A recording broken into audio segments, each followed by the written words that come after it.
Oh,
hell yeah.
Hi guys, welcome. I'm running late because my computer won't download the game and I'm really upset.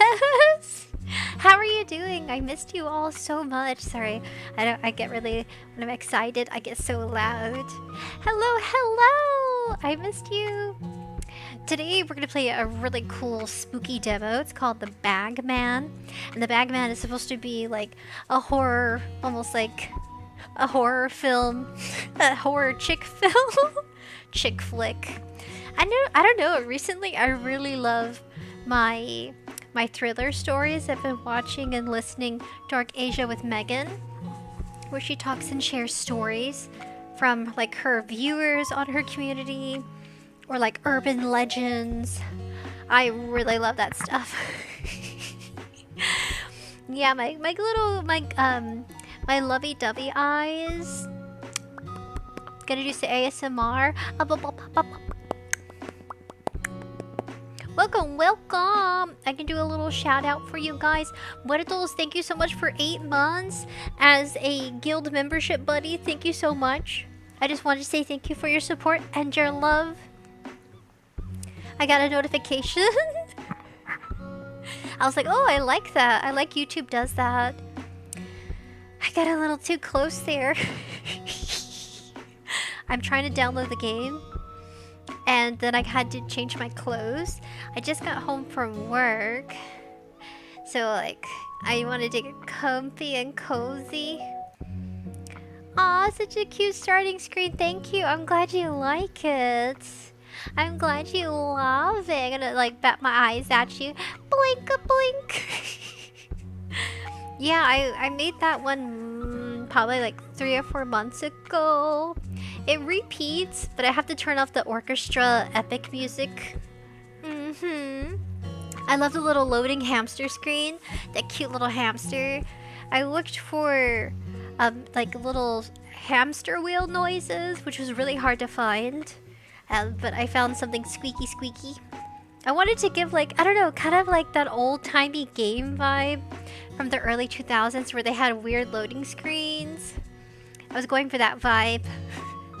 Something cute and goofy, like the whole system's being energized by like a little hamster and a squeaky wheel. Like my whole computer's programmed to run that little hamster. Oh, you saw the demo before? It says Blood Badger.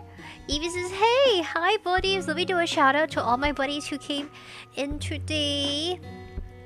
Drum roll, please. Oh.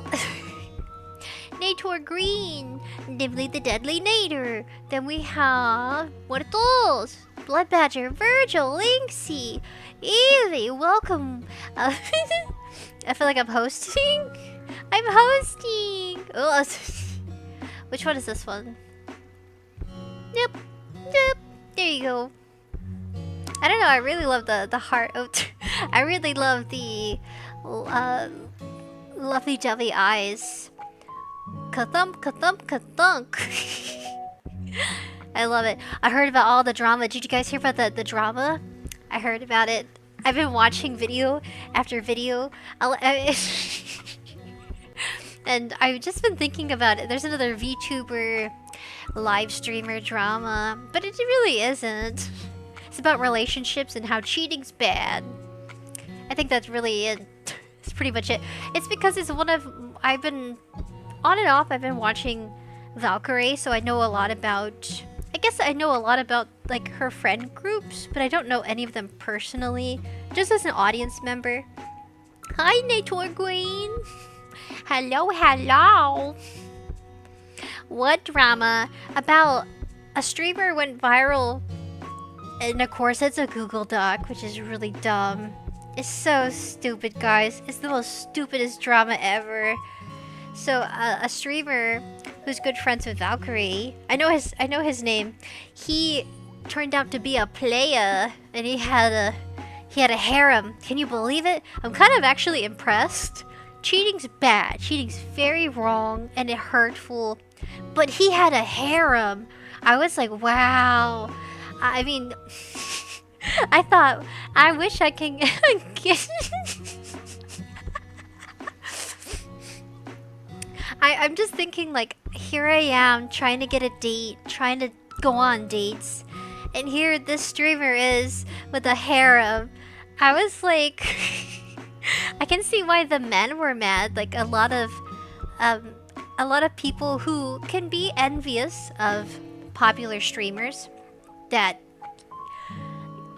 well, I'm sorry. I'm trying to say, okay.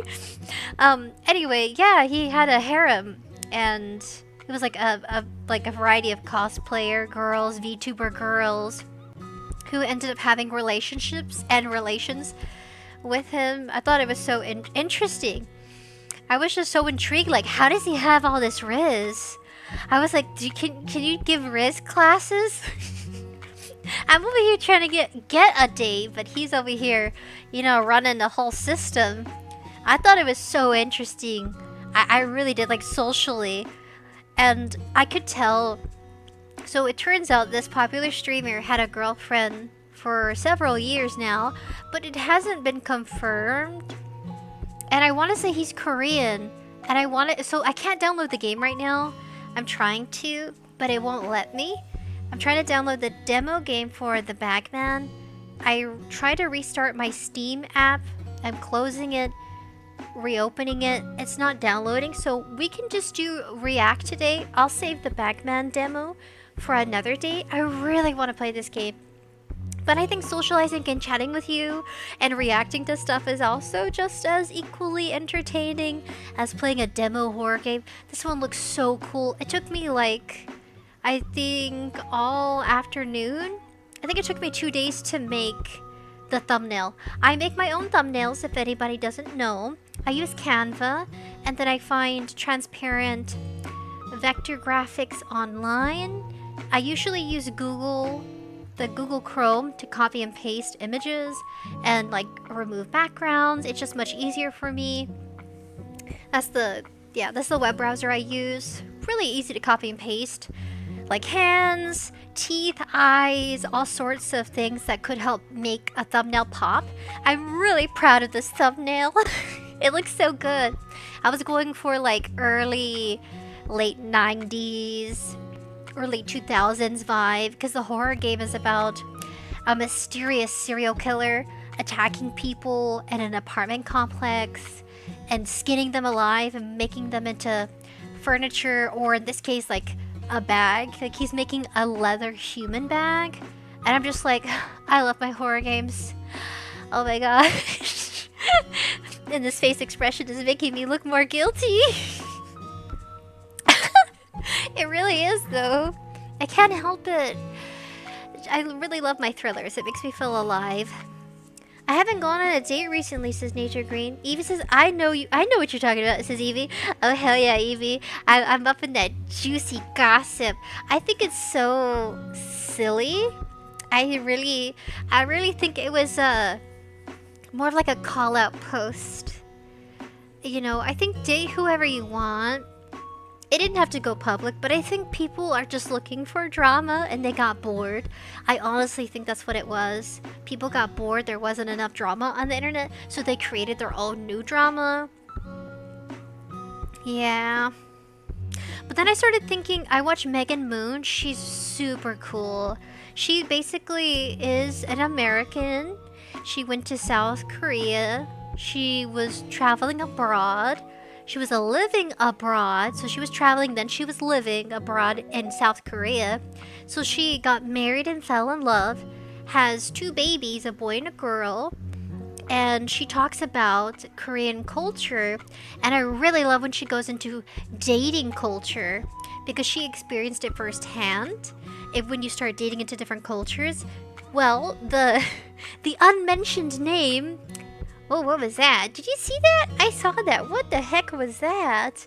I gotta go on a date, says Linksy. I do too. I was actually very this lucky goose he was having dates periodically every time there was a big event or he would travel. He was going on a date, but he had a girlfriend at home.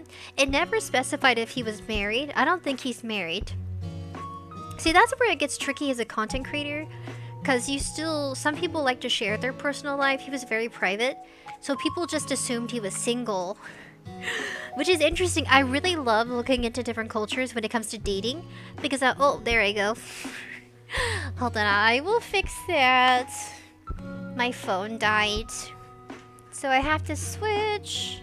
I'm more intrigued by dating culture than I was by the drama. I was like, the drama's not too interesting. It's kind of like really simple. Yeah, my iPhone died. It wasn't charged enough, so I'll let it charge and I'll switch my camera. I use the iPhone iFace mocap because it just captures your expressions so much better than a webcam. A webcam is like the simple eye blink, simple mouth movement. I was a little like kind of like amazed, but also I don't know if it's gonna work. Calibrate. There I am. Oh my gosh. Hi, I'm a rabbit now. This is, oh my gosh, my crotch. I'm so sorry. Hi. What the heck? That was weird. Sorry. Sorry. I'm way too excited to see you. I gotta fix the mouth. Anyway. Yeah, I know what it is. No, we don't know what it is. Use microphone? Okay, now use microphone. Okay, that's so much better. That's kind of better. Aw, yeah. I'm impressed, but also disappointed. But really impressed. Is it wrong I'm impressed? I'm impressed with a serial cheater. Just like I'm impressed by serial killers. That's just me, man. That's just me. I do find it kind of impressive. But, you know, it's still like morally, it's good to say, that's bad and that's morally wrong and you shouldn't do that.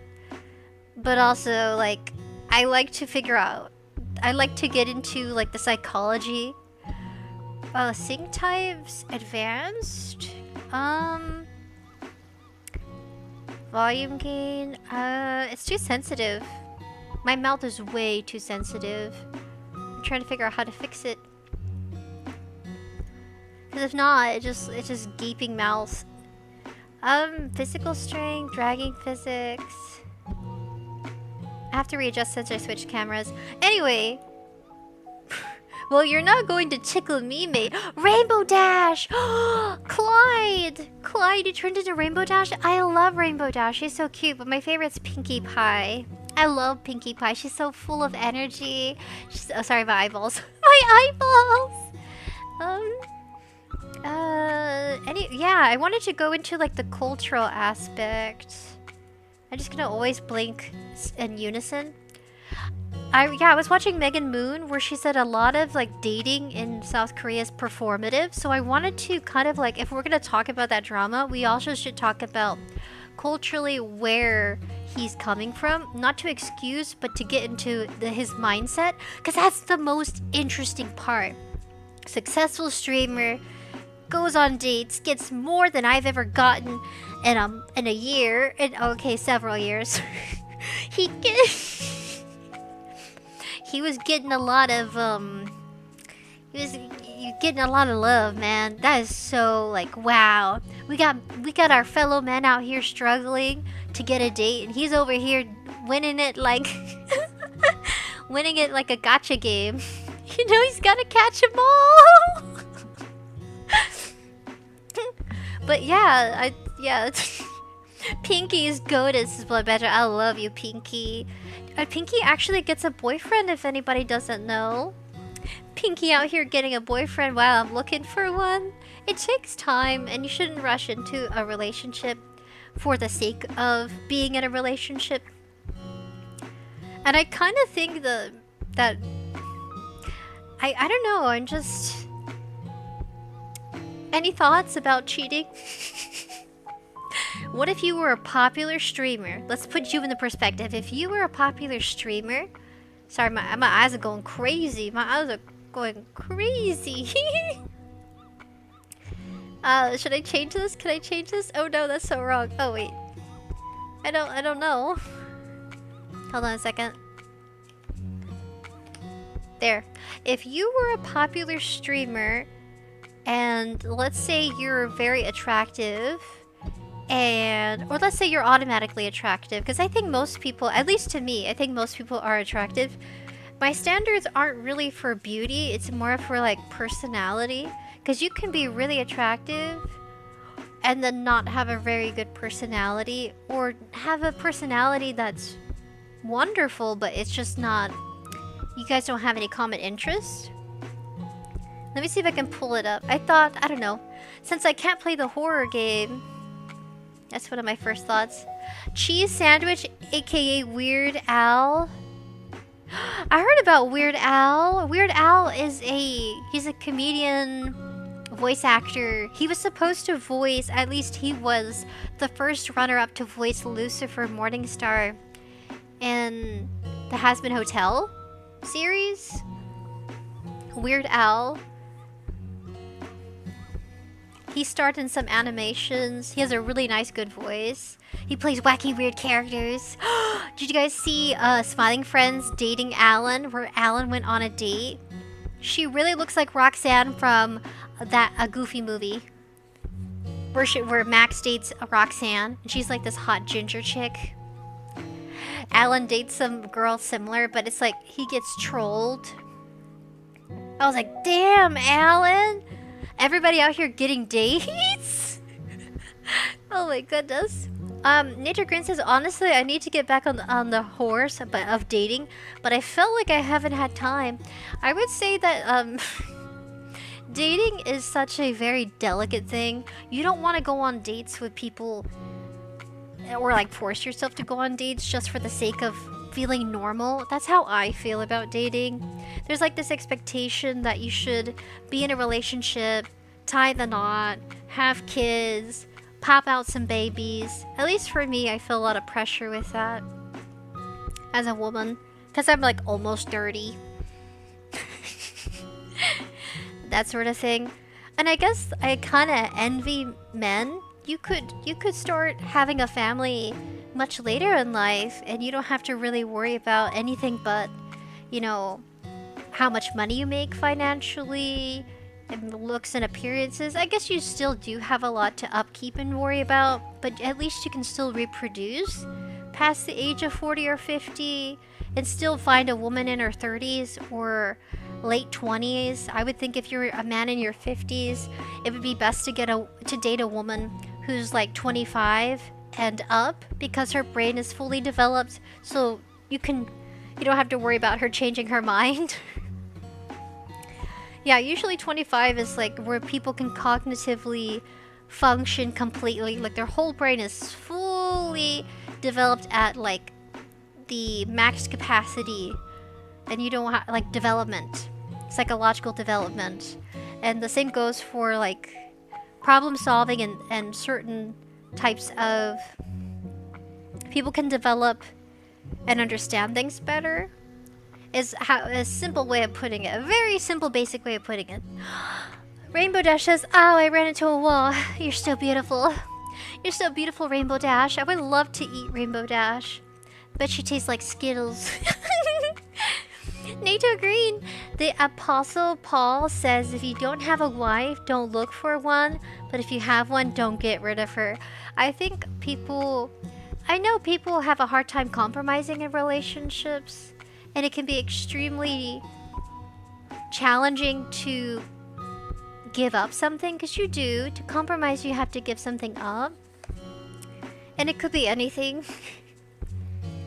Hopefully it's not a hobby. You really need hobbies. Sometimes people, because they don't have something like an extracurricular activity to do, and you still need that as an adult. Sometimes they don't have that, and cheating becomes that hobby. And I kind of think that's what happened for that streamer. I think he just got bored and needed another hobby other than streaming. You know? no excuses there.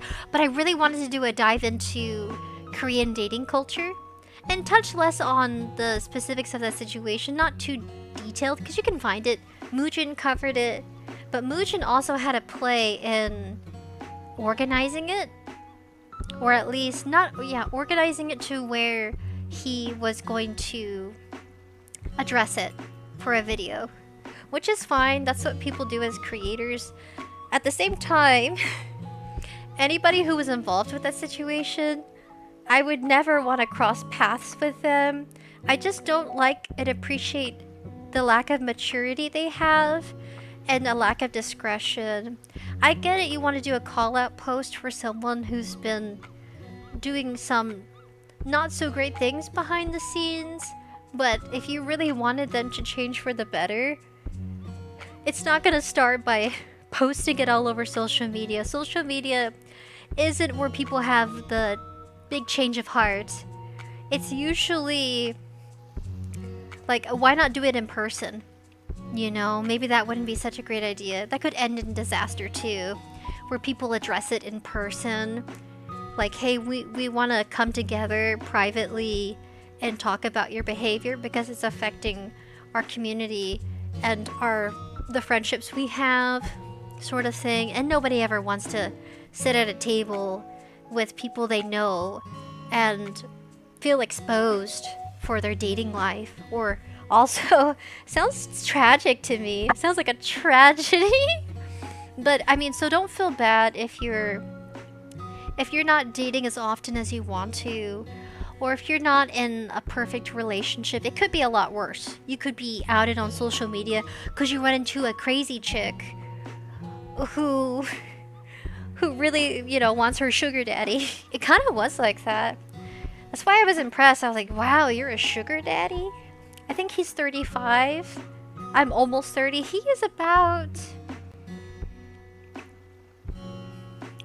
is 9 years older than me. So when he was 9 years old, I was born. That's kind of cool. He's 9 years older than me, but he still got game. Damn. I wish he'd give us a crash course how to get laid. Honestly, I don't know how he did it. Nature Green says, I want to succeed and drama videos do well. They do very well, but you have to think Moojin got a lot of hate for it too.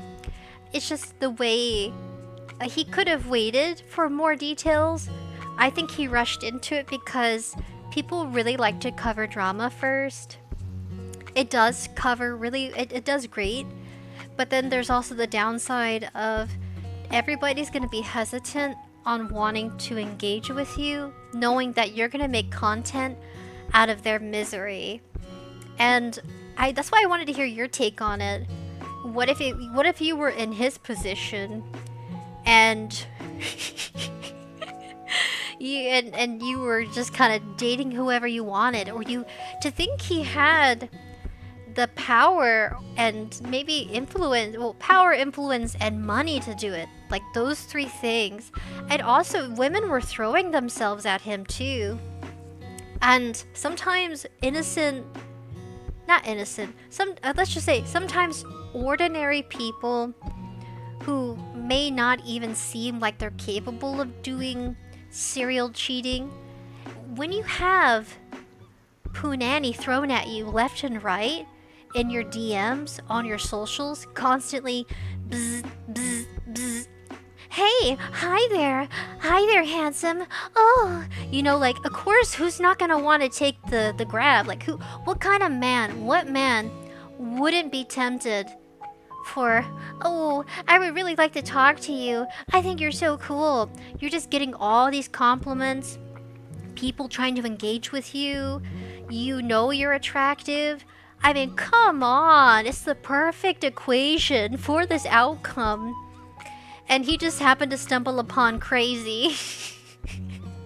He stumbled upon a crazy chick who's like 19 years old, and he's like, yeah, man, I still got game. You know, where guys get their thumb and they kind of like, they do this weird thumb kind of like nose flick thing.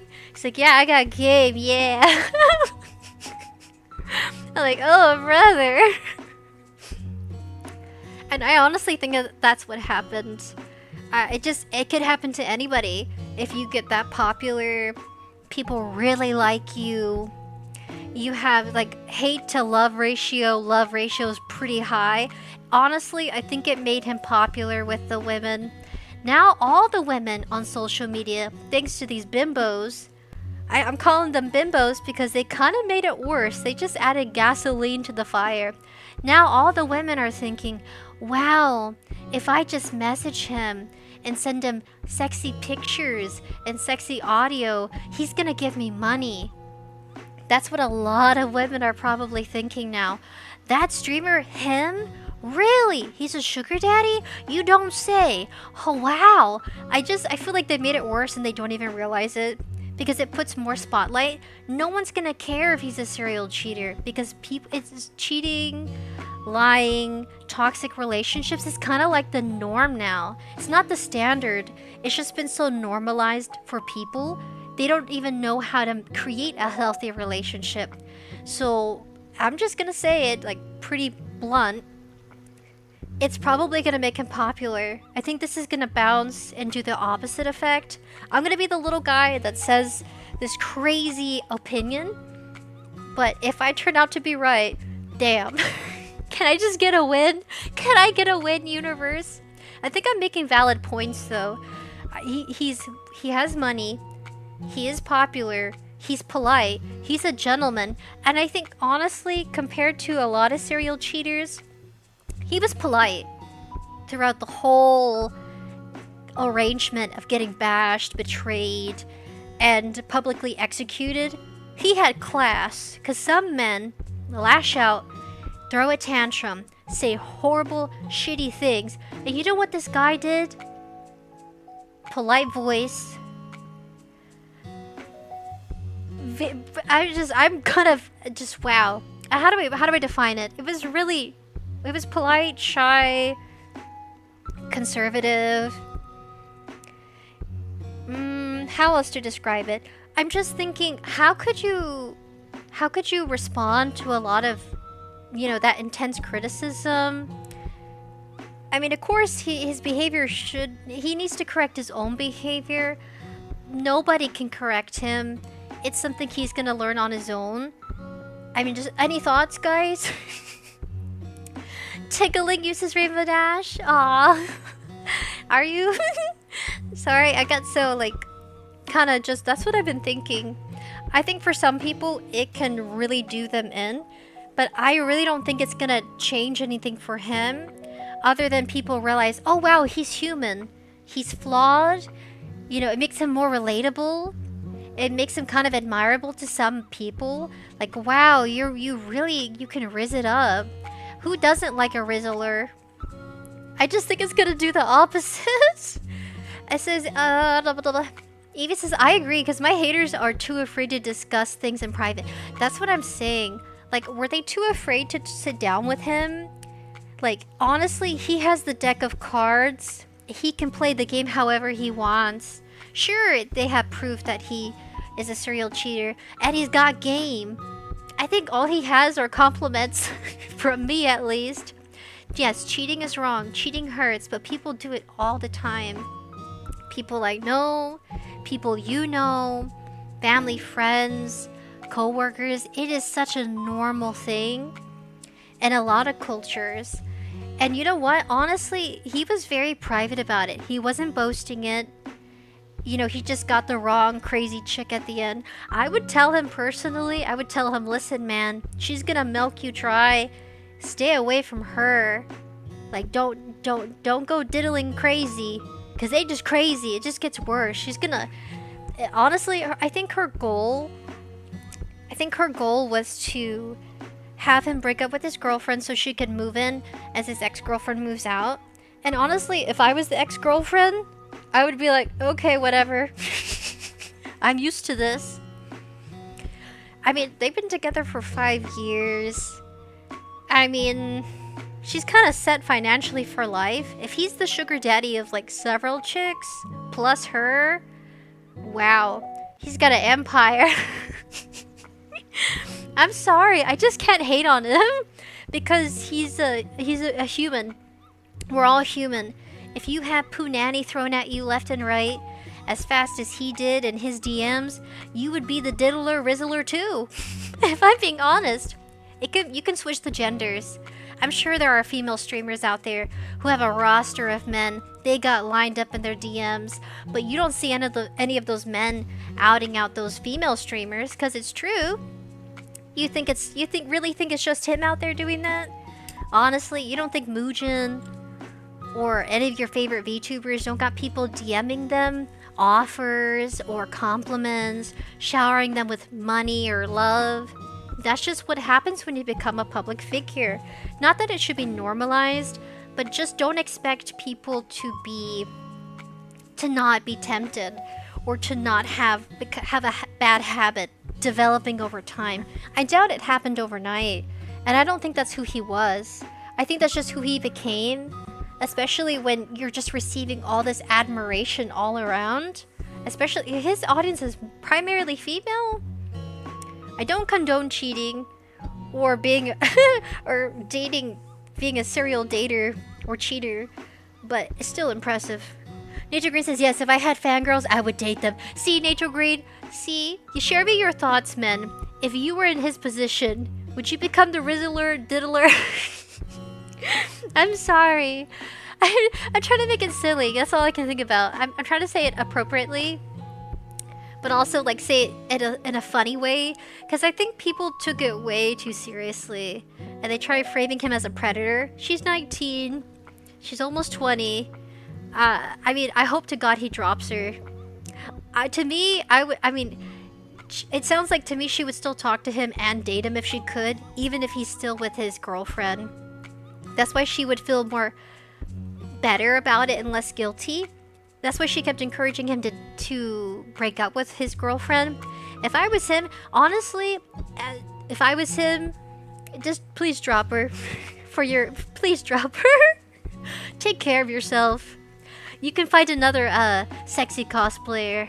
I'm sure sexy cosplayers are like DMing him now. Hey, I heard about the situation, but is it true you're a sugar daddy? You know, wink wink. Dude, tell me your thoughts. What would you do? Evie says, for me, I date women, but just to know them until any of them are right for me. Aw, Evie. I like that. I like that you're like, you have standards, Evie.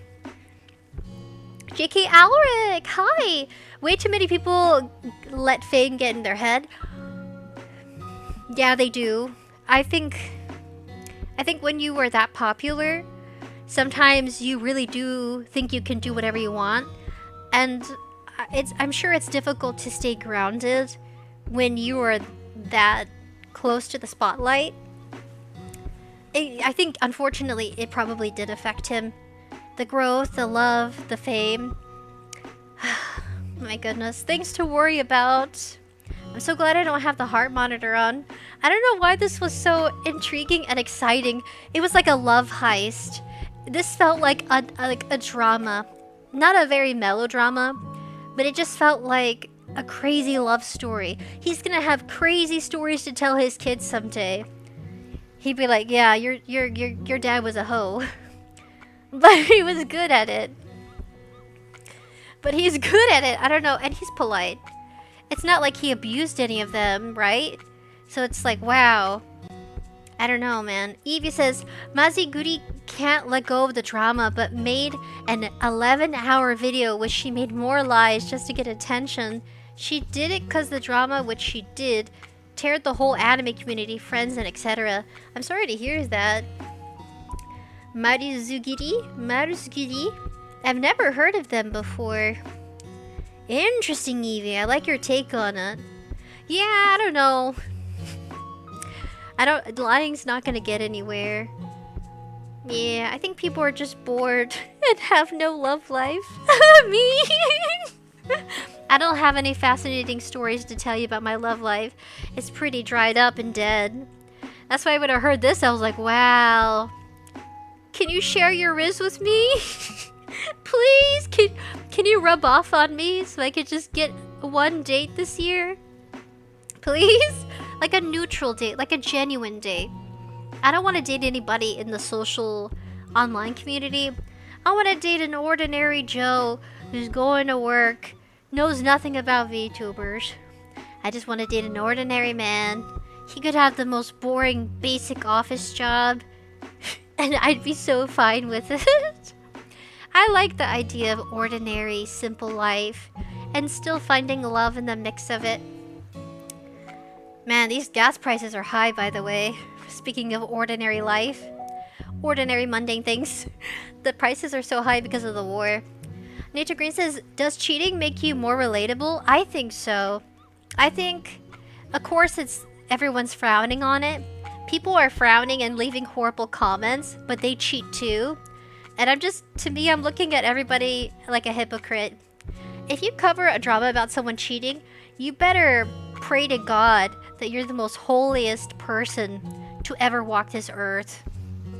I was just looking at Muujin like, okay, Muujin, sure, serial cheater, okay. Like, everybody's had their emotional or physical, how do I put it? I'm sure everybody's at least cheated once in their life. So nobody's holy roly. And not everybody. Have I gotten the opportunity to? No. Would I? No. I just want to date. I'm too desperate to cheat. Yeah, this little cornball bunny over here just wants one date. This is so silly. I've only dated. I haven't ever had anything serious. That's why I'm looking at them with envy. You lucky. I was about to say something really crude. You lucky butt. You very lucky. I don't know. I would just, if he was my grandfather, I'd be like, tell me more, Grandpappy. Tell me more about your crazy wild dates. GK Alric says, I blame Hollywood romance movies. They romanticize cheating. They really do. But that's the problem for him. That's his problem. He's gonna be attracting more sugar babies now. Honestly, it's in his favor. I hate to say it, but social media and the corruption of dating, or not corruption of dating, the normalizing of cheating. Like, everybody does it, I'm sure. Have I done it? No. Man, if I have, I would be honest. But, no. I think I can only handle one sausage at a time. I'm too brutally honest. I can't handle multiple sausages. I'm sorry. I only have the mental capacity to focus on one sausage. I really do. Sorry guys, I'm not into tacos. I don't do tacos. I don't do that nice velvety taco kind of stuff. It says, Evie says, I remember there was a voice actor by the name of Vic Mignogna. I apologize for butchering your name. Was it Victor? Vic for Victor? Mignogna, who got falsely accused by Mazguri, which she did ruin his life over. Her lies until her ex Farah, fatherless, confessed the truth. Dude, see, I think it was too early to be pointing fingers. Because now I don't believe the girl. I mean, wait, no. I do believe her. She has text messages and voice calls. Never mind. I think she also outed her friend. Is it bad I forgot their names? It's just Sugar Baby 1, Sugar Baby 2 kind of thing. Yeah, I guess not saying their name is also kind of like, if you know the story, you know the story. I don't want to say their names though. But, yeah, I think she outed her friend who was in a relationship. Sugar Baby 2 was in a relationship. And she just happened to be cheating as well, so it looks really bad right now. I was watching Rev Says Desu, and he explains it. He does the breakdown. Yeah! They're all bad. Every single one of them's bad. They're all cheaters. They're all bimbos. But they can do better, and they can become better. It just takes time. They probably need to stay single for a while. I'd give it like a year. at most. Give it a year to stay single. Reassess what's important to you, and it shouldn't be money. Money's so corrupting, because that's what it was. That's what drew them in. It was the fame and money. It wasn't love. It was just horniness. Eva says, I agree, because my hater... Wait, I gotta make sure I read everything. It says, Blood Badger, I saw the clip of that. The ending was super funny. For the game? For the Bagman game? Oh, this is why I want to play it so bad. I'm gonna try again to see if I can play it. If not, we're gonna talk about dating in different cultures. Today's gonna be that dating in different cultures things. Forgive my rant. This is just literally things popping out of my head. GK Alric says, never stay with a serial cheater, because if they cheat on you, they will cheat. If they cheat for you, they will cheat on you. Thank you, GK Alric. I like that. Yes, give me your ideas. Give me the advice that you would give to somebody else. That way we can kind of put some grounding to my wild thoughts. Nato Green. Yes, if I had fangirls, I would date them. You're real, Nato Green. You're being so real. I think a lot of people would date their fan base if they could, especially guys if they're like getting some, you know, hot chicas coming their way, DMing them like crazy. Can you imagine? Bzz, bzz, bzz, bzz, bzz, bzz, bzz, bzz, bzz, all night. You have to put the thing on like vibrate, the non-vibrate mode. Eva says, GK Arik says, feels so hard to find anyone nowadays. I feel like finding real love, you're just not gonna find it at all. You can't find somebody who genuinely likes you for you. It's either about how much money you make, or how attractive you are, or how spontaneous, how, you know, it's really all about, how do I put it? It's all about status and how much you have to offer. It really isn't about you connecting anymore. Social media puts love on a treadmill, and at some point, people just get too exhausted of running on this treadmill and chasing after something that probably isn't healthy. Is a good way to put it. We chase unhealthy ideals for love, and that's what happened. They're honestly setting a really bad example for people as streamers, as content creators, and even in the fandom. They're all really terrible examples of how you should handle your, how should I put it, parasocial love. Honestly, she was parasocial. I don't know if anybody's highlighted that. If you're a fan of somebody, you know, for as many years as, like, you know, your high school years to your college years, you're parasocial. It's like a crazy fan getting a hold of their favorite idol and like getting the chance to date them. That's never gonna end well. I don't think you should date your fans, and I don't think you should date your idols. I think there should be this neutral, respective boundaries, and boundaries were crossed between content creator and their community fan base, and that's what made it really inappropriate. I'm being grounded now, okay?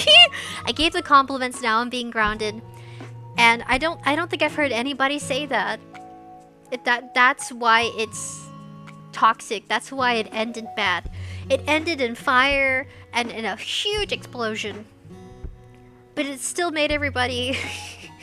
I think it made the streamer not look so great, but at the same time get more attention from the female audience. Because now his now his fan base is going to assume that if they DM him, if they're attractive enough, if they can be entertaining enough, you know, give enough of themselves, that he will pay money to them. It's gonna give off this really... He needs to address it, where he has to... He probably needs to get in touch with a public relations manager or hire someone to help him say it, but he really needs to address to his fan base that his behavior was inappropriate, and he needs to shut it down immediately, completely, because he's going to get more attention from his female fan base were probably, if not majority of them, are going to assume that if they reach out to him, they're going to get something in return. And he's gonna get smothered. He's gonna get smothered in, how do I put it? I'm trying to put this really appropriately. In Snussy. He's gonna get snubbed. Yeah, pretty much. And not in a healthy, good way. I think that in a toxic, unhealthy way. Ooh, I'm looking at the Bagman right now. How would you guys want to die by being smothered by Snussy? I feel like that's another funny way to put it, but I honestly think he needs to be like, hey guys, here's a 5-minute video of please do not reach out to me by communications. That's how it started. He got too comfortable talking to his fans, especially the ones he thought were attractive. Because he's like, oh, this is how I make friends. No, that's how you create stalkers. This is how you motivate them to stalk you. I bet all of his honey bunnies know where he lives. This actually is very dangerous. He needs to move immediately. Nobody's talking about that. I'm going to address it. No one's going to watch my video but you guys. And if they do, here's some good valid points. You endanger... Oh, there goes my dogs. You endanger your well-being, your family, your close friends, because you're giving and sharing private information and, you know, like, your body with another person in a short period of time that mentally is not healthy, and it's very bad habit inducing. You're creating bad habits for yourself. I would really tell him, I'd be like, hey man, you gotta relocate and change your phone number, and you need to address to your community that it's not healthy to talk to your favorite streamers, content creators, idols. Do not DM me. And you don't want to address, hey, this was a mistake. I had a fun time. I had too much of a fun time until it wasn't fun anymore. It's like I'm giving the speech for him. It was fun until it wasn't. And people do really dumb, stupid things. You get high off of this admiration and this love. And sometimes it gets out of control and you lose self-control. Because now you have the money to do it. You have the money to fulfill your desires, your dreams, because of fame. You know, that loyalty from your fan base. And I think him being really brutally honest, being like, hey, you know, I'm a playboy. And I really do think he should move immediately. I don't know if any of his friends are telling him that, but they should. They should be like, hey, I talked to him. I told him he needs to change his phone number and relocate, because it's not gonna, like, you don't want those girls showing up to your house and trying to fight your girlfriend because they want to be the only one. They're all chasing this high, this dream. He will only love me, you know, this fantasy. And I wish I could tell him that directly, but no. He's gonna have to figure it out on his own. Why that's dangerous. Yeah, because you're leading them on and they could get violent. I mean, if they could go public like this, they're probably gonna escalate it even further, and who knows what she would do for that validation. And he shouldn't,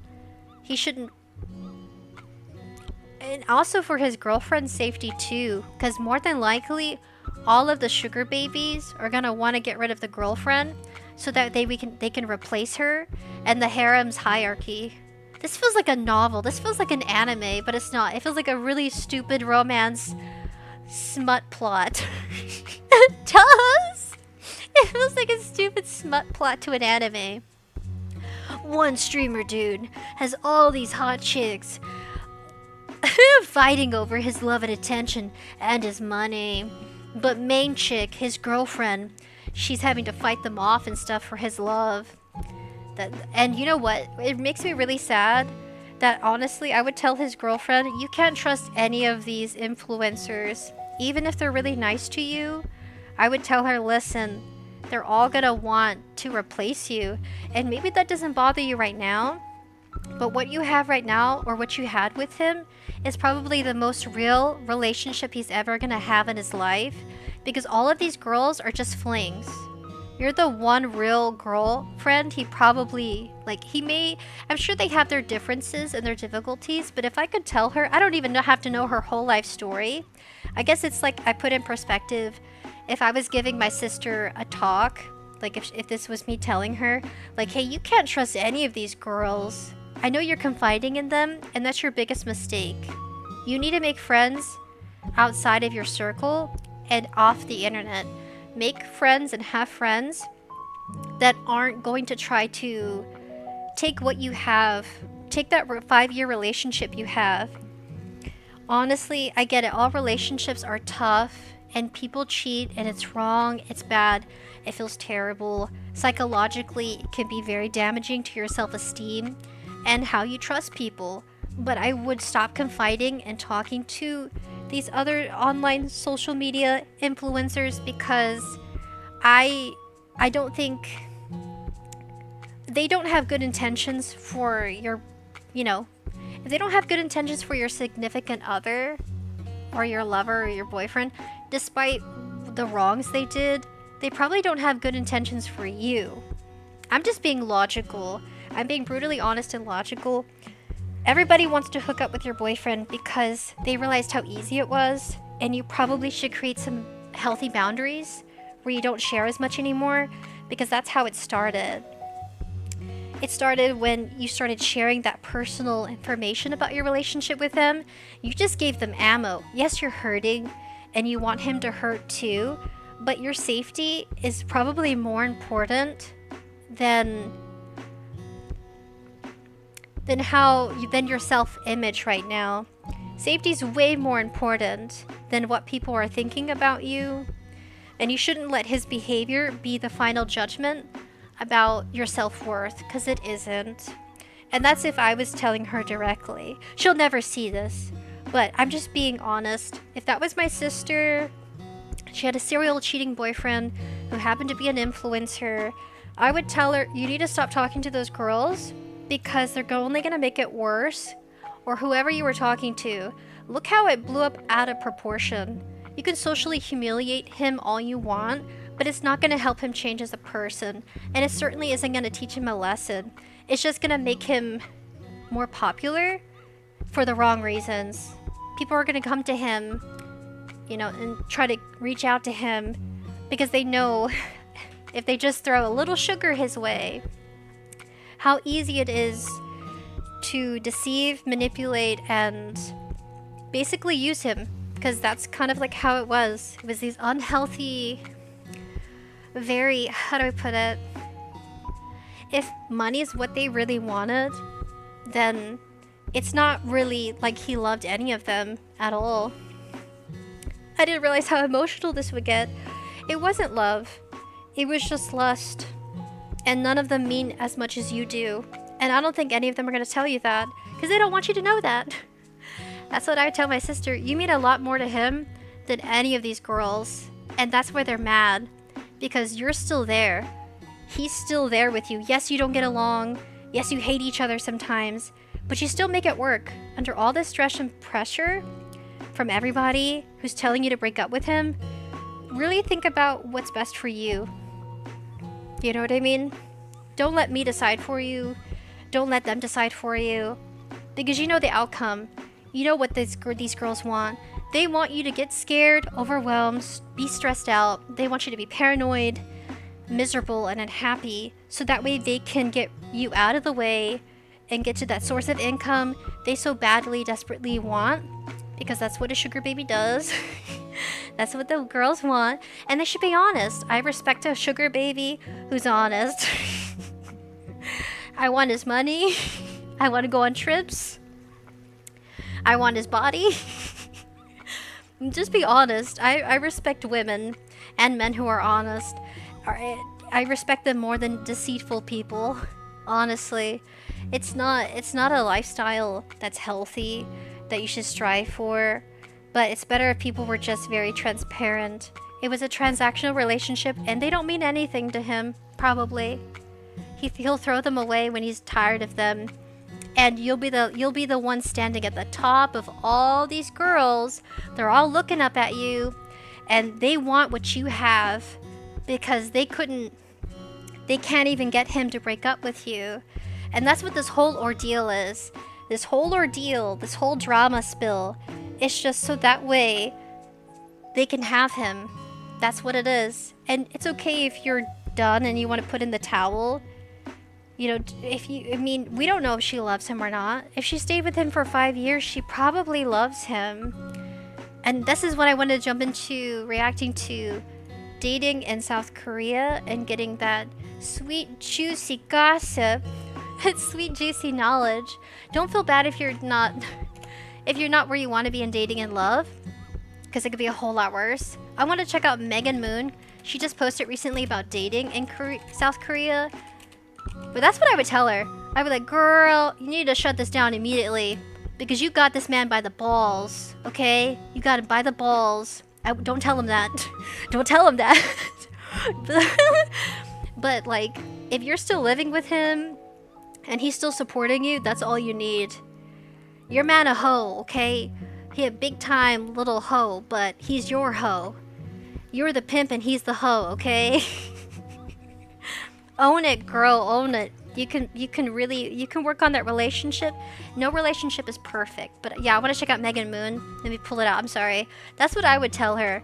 I just a woman to another woman. If that was my sister, you need to take control of the situation and be the final say. You can end this. You could cut everybody out of the picture and just focus on you and him, because these girls are just a distraction. They're not even a problem. They're just in the way. If you're the main girlfriend, fuck everybody else. I'm being honest. I'm being very honest. Let me know your thoughts. If that was your girlfriend, if your girlfriend was a popular influencer and all these guys are DMing her, gender reversal scenario, what would you do? How would you handle the situation? Would you cut all these side hoes out and just focus on your girlfriend who's being like love bombed by their fan base, offered services, winky winky, twinky winky? You know what I'm saying? Like, honestly, you both probably need a break. You need to drag him off to just work on your relationship together. This is your life. I think he's her only source of income, but we could be wrong. I think we could be wrong about the whole situation. We probably don't know anything either, but that's what I would tell her. Yo, this is Autistic Weeb. This is Dart. I guess I ruled it. I guess I ruled out. Lol, says Nature Green. GK, let's see. Okay, I'm catching up with you guys. I'm done with my, what I would tell my sister if that was her scenario kind of situation. That's what I would tell them. Honestly. Am I too brutal? I'm just giving a whole nother opinion. No other woman is gonna say what I said, because what I just said was pretty effing ballsy. It's like, yeah, you got him by the cojones. You got your man by the balls. He's the first person that should apologize to you. Yeah, make him make up for it. You literally live with him. They wish they lived with him. And you can rub it in their face too. I live with him. I'm his girlfriend. F you. F you, ho. I got him by the balls. I mean, I'd gloat about it too. Like, I got him by the balls and you don't. I have him all the time. You don't. That's why they're mad. I would rub it in their face. I'm like, I'm taking away his phone. I would text them all back. Sorry, I'm his girlfriend. F you, ho. And then just like cut him off from them. They're all gonna get mad. I mean, this is probably the best scenario for their relationship. You get outed, he gets outed for his serial cheating, but from here, it's only gonna get better is what I would tell her.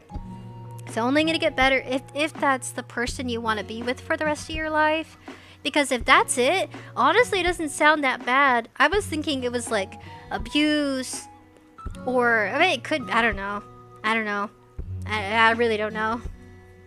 I was thinking a lot worse, like he killed somebody. Nah, this is baby stuff. Yo, this is Autistic Wave. What's up, buddy? Nature Green says, I've never cheated, but I loved my ex-girlfriend. She was super cool. Aw, Nature Green, I like that. Can we get some positive energy up in here? I'm over here trying to think about just kind of I want to be kind of motivating. If you've been with him for 5 years, I mean, if that doesn't send a message to all the sugar babies, I don't know what will. I'm sure they're intimidated by her too. She has patience, she has tenacity. She has the grace not to speak up, and it's not like she came out and made him look bad. You know that? Like, I really admire his girlfriend. She doesn't even have to be on a screen, and she's got so much power too. Think about it. If you're faceless, nameless, all these girls know, all that the people on the internet know is that you exist. Power to you. Look how powerful you are. Too bad she'll never see this, and if she does, I'm sorry. I'm so brutally honest. I'm human. I'm flawed. I say crazy shit because I have a... Power. So much power. She really does. She has all the cards in her hands too. Plus her man. Yeah. Don't let it get to you. Honestly, I think it comes from a different place for me. You see, my grandmother has to deal with my grandfather, who also is a serial cheater. So I got to watch her growing up, being so calm and patient with him, and being with him for probably 50 years. And I think that's what I would tell Saikuno's girlfriend. It is possible to make it work. And no, it's not perfect. At least you know where the problem is, so you can make it better. At least you know what it is. And no, don't let these other women and men on the internet get power over you. Like, why isn't anybody telling you anything motivational? All they're telling you is to break up with him, and all they're doing is encouraging you to feel worse. Like, when are you gonna feel better? And maybe I'm wrong, and I'm fine with that. Maybe I'm wrong. I really think so. I think she has a lot more options to work with. But yeah, my grandmother, she's still alive. My grandpa's still a hoe. My grandpa's a big time whore. And all I gotta say is that if you want people who are in a relationship and marriage for 50 years, it's not perfect. No relationship is perfect. And yeah, it is sad. And sometimes there's not much you can do about it. But I admire her for it. And that's what I'm admiring Saikuno's girlfriend. I admire you. When are you gonna be told that? I admire you for being so patient with this little a-hole, this little turd that you love so much. He's your turd. He's your a-hole. He's your little, you know, he's your playboy. He's yours. And they can't take that away from you. And you know what they can't take away from you? They can't take away how much wisdom you've gained from it too. You've hurt and probably had a lot of pain too. So has my grandmother. And I really can't compare the two situations. But I can say that for anybody out there, it may not be cheating. It could be you argue with each other over food. Maybe your love of your life has health issues, but they choose to eat unhealthy foods, and that's what you fight about. It could be something that's silly and ridiculous. People fight over everything. It could be finances. It may not even have anything to do with cheating. It could be honesty. People lack being honest. They lie just to stay happy together. Or it could be they love their job and they work too much, and that's why you argue. It could be any reason why people argue. And I guess I just want to set this as an example. Cheating is not good. It's not healthy. I don't condone it. But it happens in a lot more relationships than you think. Should it be normalized? No. Should streamers date their fan base that are crazy about them and probably would stalk them and find out where you live and don't have good intentions for you? No, I don't condone that either. Do I admire someone who's got game? Yeah, I do. But you know who I admire more? It's probably his girlfriend. It takes a really strong person to put up with all this bullshit. And just like my grandma, putting up with all that bullshit. My grandfather an asshole. He is. And yeah, but I still love him. I still love my grandparents. I still love you, Grandma. I still love you, Grandpa. I'm just being human and I'm being real. You know, people sharing why. And that's my why. You just have to, and it could be also, like, you have to talk about the positive things too. I love and appreciate that my grandpa, he takes care of my grandmother. Is he perfect as a man? No. Should people cheat? No. But does he love my grandma? Yes. Do they still live together? Yes. Do they share a bed together? Yes. Does he go out and buy groceries? Yes. Does he help her up and down the stairs? Yes. So love is in different shapes and forms and is complicated. Love isn't perfect, and I think there really isn't no happy ending in any culture. There isn't like living happily ever after. And I really wish people were more human about it too, and just being honest. It's like, if you want a marriage for 50 years, that's what it's gonna look like. Somebody's gonna fuck up somewhere, somebody's gonna cheat, you're both gonna be miserable sometimes, but you just have to make the best of it. And I really admire my grandparents for doing that. Not everybody can stick it out that long, and that's why you can't find love anymore. You can't find love like that anymore, guys, because people don't know how to compromise and to forgive and love each other. It's all about money, image, power. It's all about how you look. It's about pride now. It's about looking better than the other person, and sometimes it's not about that at all. And I wish I could like share that. I don't even know if that's helpful in their situation. I'm sure what I said is probably helpful to somebody out there who's asking themselves, like, I have never met a person, you know, the question is, like, who stays married for that long? Not many people do. And people that do stay married that long have a lot of wisdom to share with you. My grandmother's an angel. She really is. She and they're not abusive to each other either. Despite everything. I don't see her hitting on him. For example, sometimes relationships get toxic. And I wish I could phrase it better. You know, I'm just being very simple and straightforward about it. They've been together that long. They have a family. They're still married. They still make sacrifices together and compromises. You know? And that's what most relationships look like. And a healthy relationship is a relationship you work on together. And forgiving somebody, I don't know how she does it, man. Like, of course she still cries. Of course it still hurts her. Because that's betrayal. But I honestly think his girlfriend could come out strong. Whichever she chooses to do. Stay with the relationship, make it better. And, you know, work with it. You know, at least he's not an eater. It's not like you have to save him from eating too much. At least he's not like some gobble monster. Where he's like super, you know, like we all have unhealthy habits, and sometimes that can consume our relationships. At least he's not a drug addict, and there's a lot of positives here. I think honestly he needs her more than she needs him, because she probably keeps him grounded. I'm sure Saikuno knows that. She loves you for you, even with all those flaws. All these side hoes, they don't love you, man. They're in it for the money. They're in it for the long run. They're your investment. She's probably the only person that sees you as a person right now. Yeah, she's the only woman that sees you for you. And I'm sure that's kind of like, it's a horrible realization. The fan base doesn't see him as a human being. They see him as an item. As like, you know, this idol. And sometimes we want to be seen as someone with feelings, someone with pain, someone with flaws.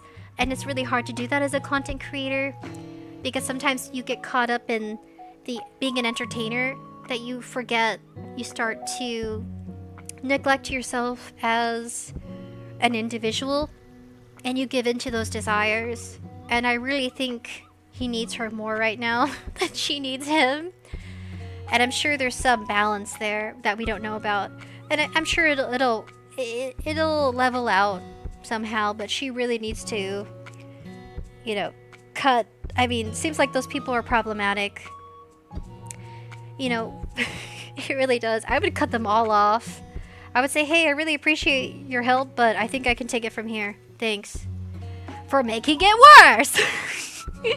You made my life hell now. Now I have to deal with him at home now. Thanks a lot, guys. Thanks a lot. I mean, that's what I would say. Thanks a lot for the drama. Thanks. Now I'm financially, emotionally, more distraught than I was before you got involved. Thanks a lot. That would be my reaction if that happened to me. I'd be like, you guys didn't help the situation. You made it worse by making it public. You asshole. So much for being my friend, asshole. That would be my reaction. You asshole. You whore. Now I know what you really wanted. You wanted him. You weren't comforting me. You were just trying to get me out of the way because he's the goal. And I'm the goalie. Under 7 bit. Hola, hello, Under 7 bit. Evie says, I would be careful not to make jokes about cheating Oshis. I don't know an Oshi to make a joke about. Autistic Weave says, real stuff, Ruby. Yeah, real stuff. I'm being honest. I mean, yes. That's why my grandmother never divorced my grandfather. Because she knew if she divorced him, they had 12 kids together, okay? My grandmother's situation is not the ordinary. I have 4 tias, aunties, and I have 8 uncles, tios. I have a very big family. Hence I'm a rabbit. I have a very big family, and my grandfather wouldn't be able to pay that child support, which is another reason why they never divorced. They had too many kids together. If you want to keep them, keep popping out babies. Well, looks like you have to pay all that child support now. You're not going to do it, are you? That's really the situation too, like financially. They both couldn't live without each other. And sometimes that's just the truth. You can't live without each other. I'm sure they're both attractive though. I'm sure they're both really attractive people. It's like, hey, at least we're both attractive. It's like, you know, despite our flaws, here's a toast to both being attractive. You know what I mean? I would. I'm such a little weirdo. I would be celebrating the most odd things about my relationship. I'm like, at least we're both not, you know. I would just come up with something, anything, just to smile or laugh, anything at all. Jack of Blades 3998. Hi honey, what's happening? I'm just ranting about my perspective and what I would tell my sister if she was in that situation. It's not the best advice, but it's kind of just some encouragement, some motivation. I'm such a little weirdo when it comes to cheering someone up. It's not very rational, it's irrational. Because I'm an irrational person when it comes to finding happiness in my life. I don't think happiness is rational. I think it is irrational. You can be happy over anything. Oh, I saw a bird today. I'm feeling happy. That's how I am. I feed my birds on my balcony. And I'm just like, yes, eat birds, eat. It brings me so much joy. I just like how chunky they get. I'm like, oh yeah, get nice and plump and juicy. It's a plump and juicy little bird. I get happy over anything. Oh, I'm like, oh, I saw a butterfly. And I'm like really happy about it. See, my happiness is irrational. So is my advice. Hello. At least, you know, I hope it helps someone feel better. Maybe. Nature Green says, don't worry, if your boyfriend ever cheats on you, you can sick chat on him. I died of cringe while typing this.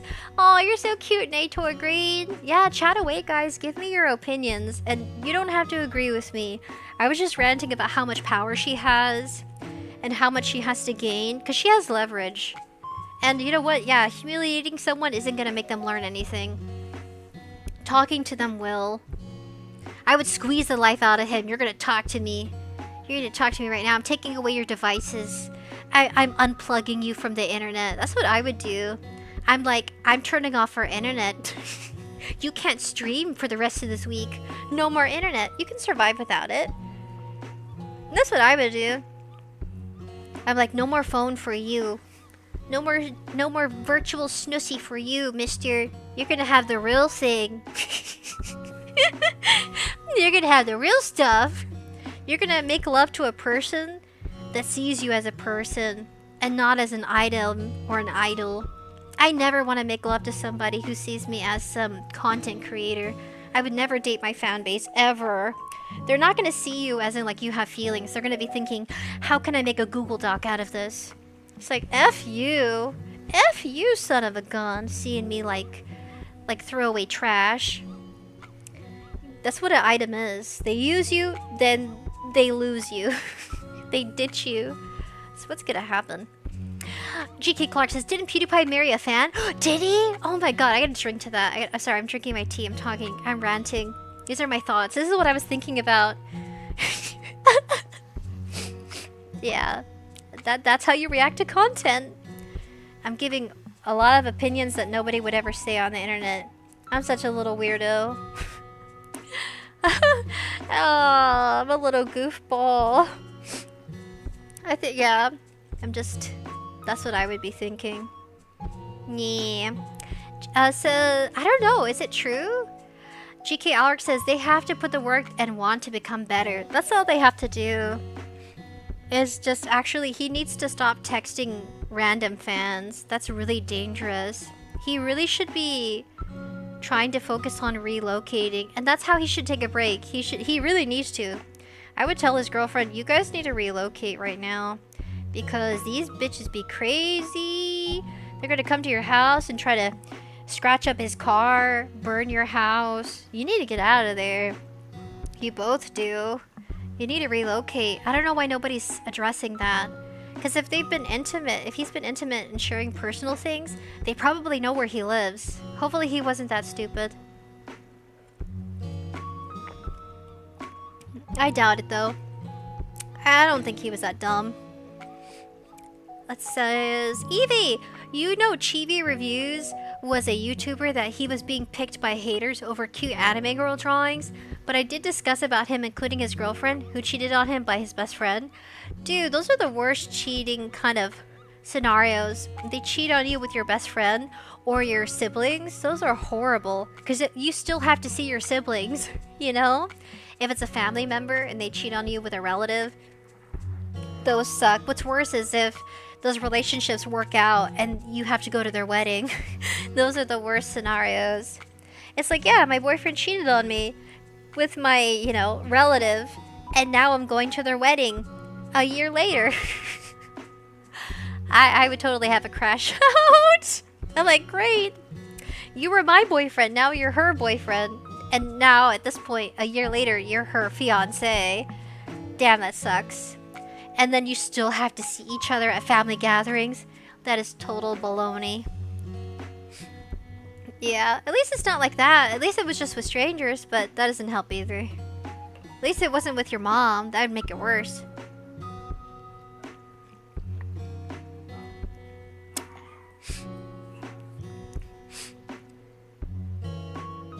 Sorry, I had to pause real quick.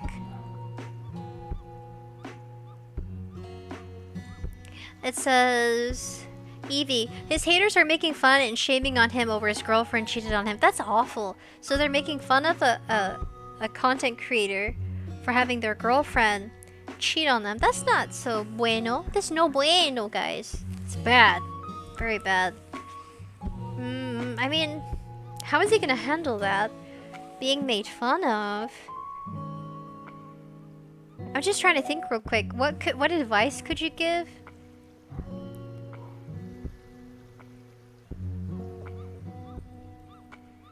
Hold on a second. Oh, it's a dog. Okay, sorry, it's a dog barking. Hehe, it's a little dog. Sorry, my neighbor's dog is barking. I live in a dog city. Everybody has a dog. It's kind of cool. Dogs be howling. I love it. Sorry, I had to pause.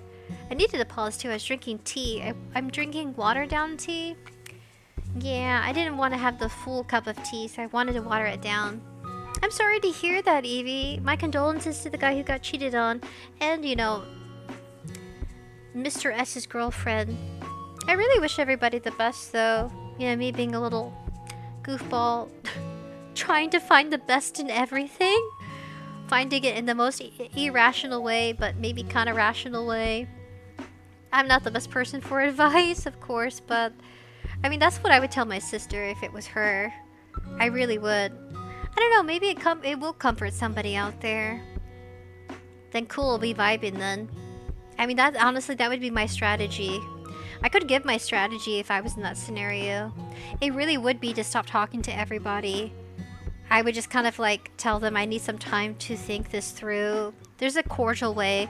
I never get involved with anybody who's going to humiliate you and your boyfriend or girlfriend.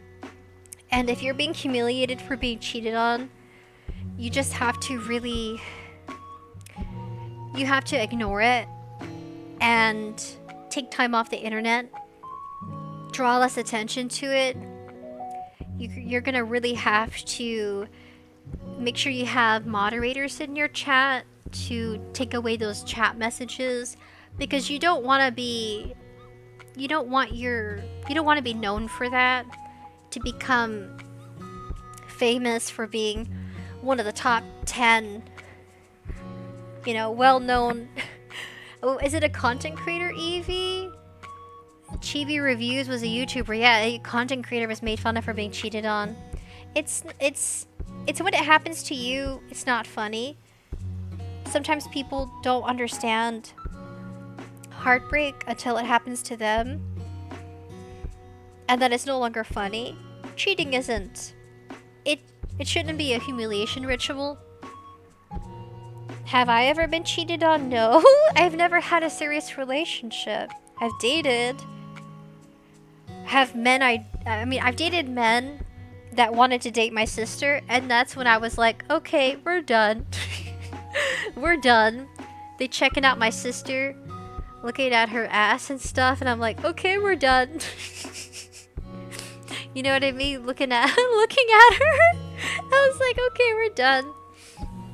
And I didn't bring them back ever again.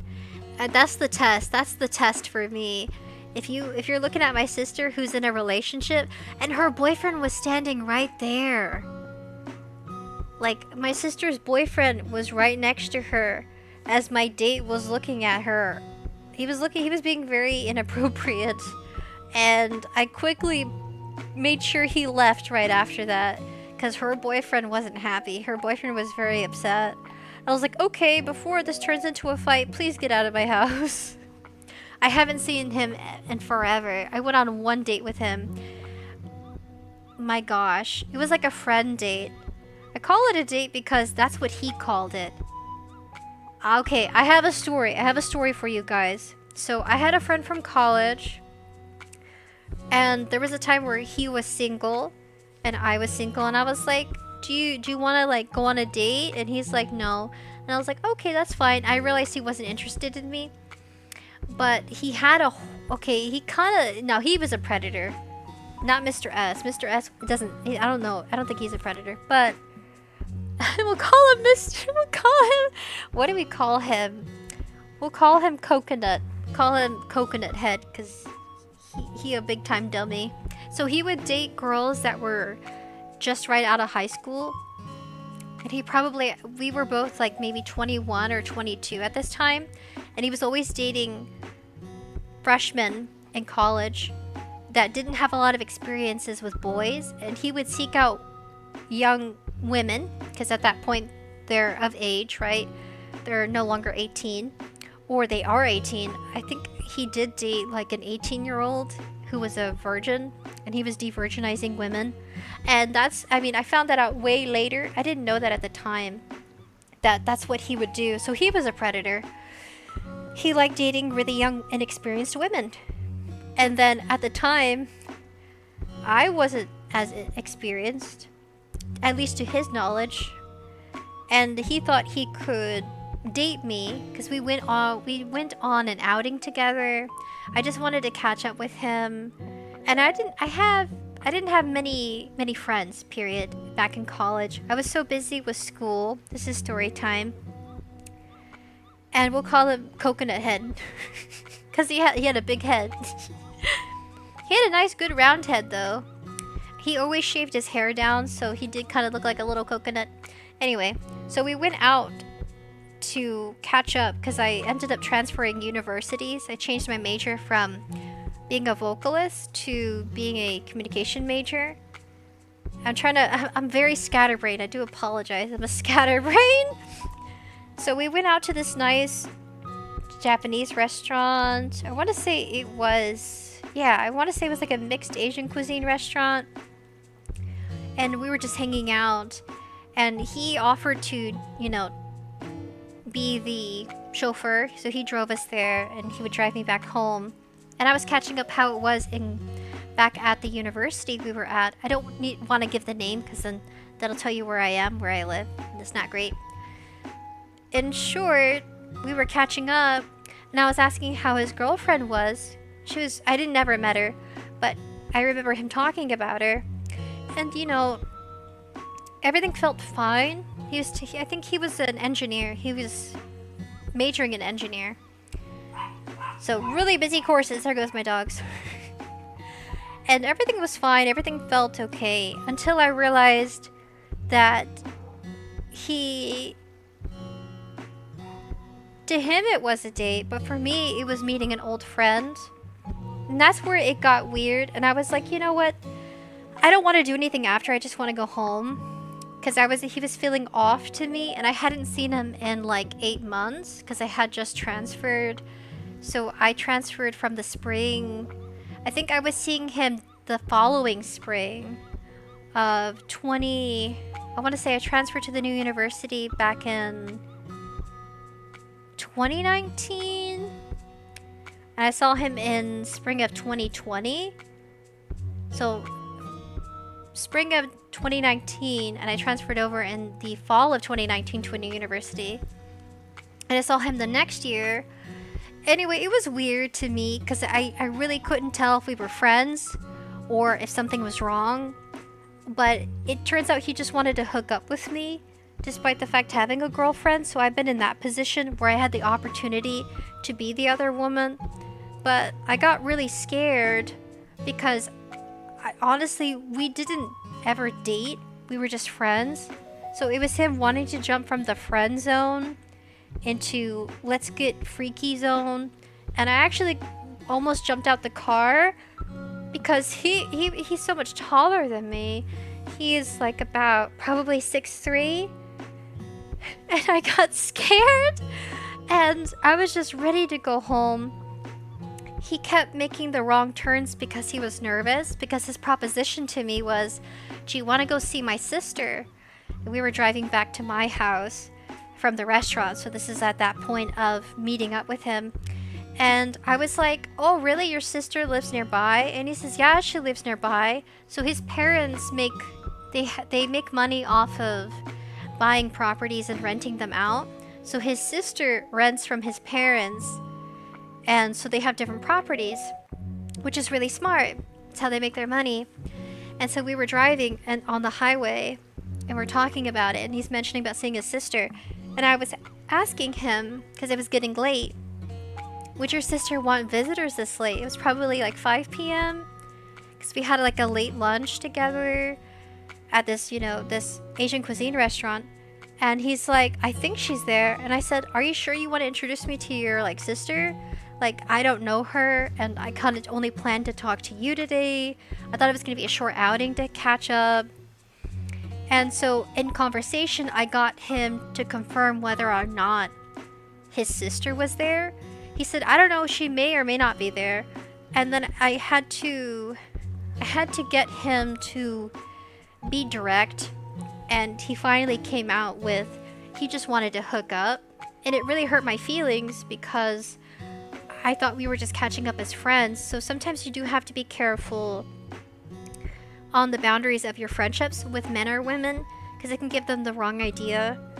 And I got really emotional, and it hurt my feelings because I was just a piece of meat and I wasn't a person at all. The whole day we spent together was just for his end goal to be putting me in his bed, or his sister's bed, or couch, whatever. And I'm laughing now because at the moment I thought, I'm gonna jump out this car. I'm scared. I'm scared I'm gonna get raped. That's how weird it felt. I was like, I don't want this to go anywhere I'm not comfortable with. And I did tell my dad that, which is why Mr. Coconut never came back around. Also because of the way he was looking at my sister, despite her having a boyfriend. He was outwardly very promiscuous, despite having a girlfriend. And I was telling him, like, how do you think she will feel if you're going out with me? Like, we're just friends, dude. we're not friends with benefits, and maybe he had other flings where it was friends with benefits. I don't know why he thought in his mind that made sense. You haven't seen me in like eight months. You see, fall, then spring, yeah, about 8 months or so, and you feel comfortable doing that? Like, you don't know where I've been. You don't know if I have a boyfriend. It was one of those weird experiences. Thankfully, I had to fuck with his mind because I did not want to get raped in a car. I didn't want to be taken to his sister's house because he was the driver, so I had no control of the situation. I forgot this even happened. This happened so long ago because this was back in 2020, and I was still a university student. And I thought, my parents know I'm hanging out with a friend, but literally he has control of where we're going. So I had to fuck with his mind and make him emotionally overwhelmed with how people will see him, knowing that he's gonna cheat on his girlfriend, how his girlfriend would feel. I was asking him, like, do you think, like, how do you think she's gonna feel about that? Because I did not want to sleep with him. I wasn't attracted to him. I didn't like him either. And I just wanted a friend. More than anything, I think that's what my goal has been, just to have friends. Because dating's a whole nother... That's a whole nother... That's different than a friendship. It's more romantic, a lot of intimacy, learning what you're comfortable with, what you're not comfortable with. I really was like, I am not down for this. I felt kind of deceived. Let's just say I did. I was deceived about our outing. I don't even know how I got him to take me home, because he literally was gonna drive to his sister's house despite me saying no. I told him no. I said I'm not comfortable with that. I haven't spoken to you in a long time. You have a girlfriend. And in his mind, it didn't matter if I said no. And that's why we stopped talking, really. Sure, it peeved me that he was looking at my sister when he was single, so there was like... I think right after I left university, he got a girlfriend. But before that, I kind of was like, oh, like, you know, we could date when he was single. And then like months later, he wasn't. And I guess in his mind, not much time had passed since then. And I thought, no, this is weird. This is really weird. So I thankfully got him to take me home, despite him missing many turns. And I literally just like ran out of that car. I was like, okay, you don't have to walk me inside. I had a great time with you, even though I didn't. It was a terrible outing. It was a horrible outing. I hated it. It was the most awkward, uncomfortable, scary experiences I ever felt with a guy friend. And we're not friends anymore. I don't know if he corrected his behavior, and that's why he fell out of love with his girlfriend or ex-girlfriend. I don't know. I was hoping it would work out. I think it was just because he liked the idea of being someone's first, and it had nothing to do with an actual attraction to the other person, emotional connection. And it's really sad, but the good ending is we're not friends anymore. And nothing else happened, and I got home. I'm out of breath because I'm really thinking back, like, wow, if I didn't say the right things, I don't even know what words I used, other than making him question himself. I wanted him to rationalize the situation, because it felt like he was on cloud 9. You know, he had adrenaline kick in. Like, I could tell, like, he got excited at the idea of cheating or having a one-night stand. I don't know how he could romanticize it. I was like, are you thinking rationally? Look at me. Are you sure you want to sleep with me? Just look at me for a second here. And I guess I'm being kind of mean to myself. I was like, I'm in sweatpants. you want to what with me? I'm like, I didn't do my makeup. I was super, like, if you know me as a person, like, I was super casual. I did not dress up. I didn't even have makeup on.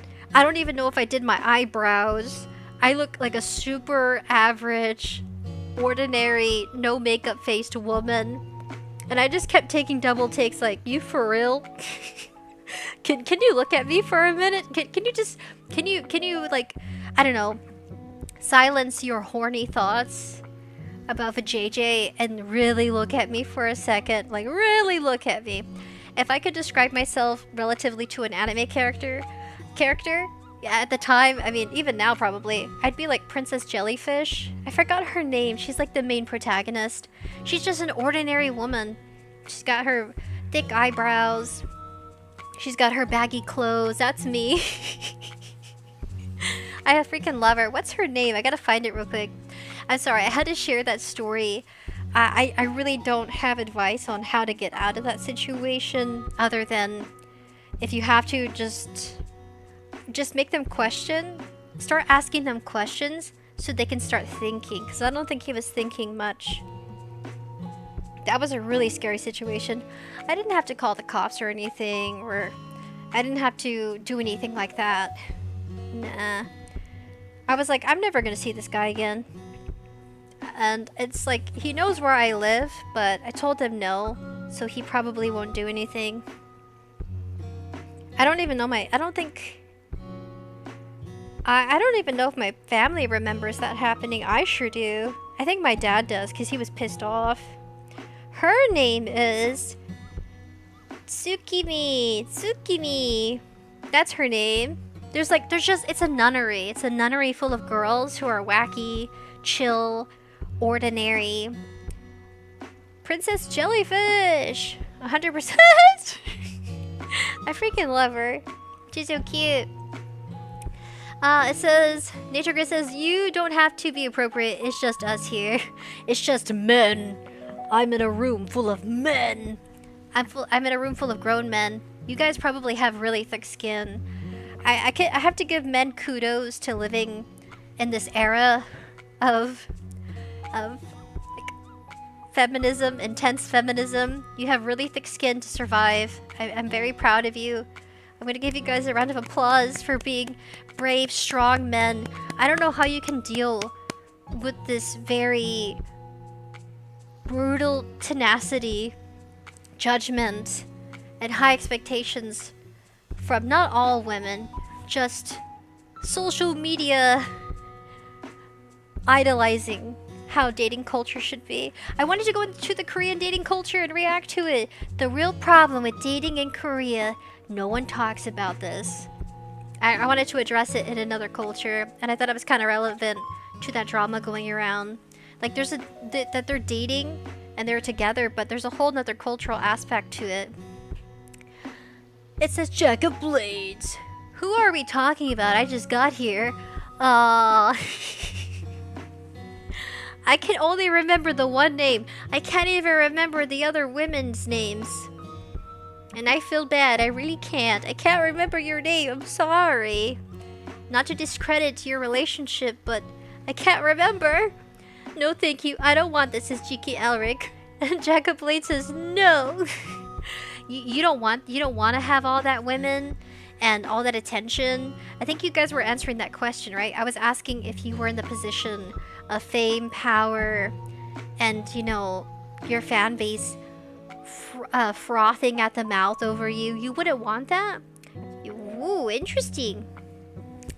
Nature Green says, no, imagine you get to heaven and have to explain to yourself to the Lord after dying like that. Could you imagine dying in the bed of your side hustle and having to explain to your family why you're in a bed at a hotel in, let's say, Paris with someone they've never been introduced to before?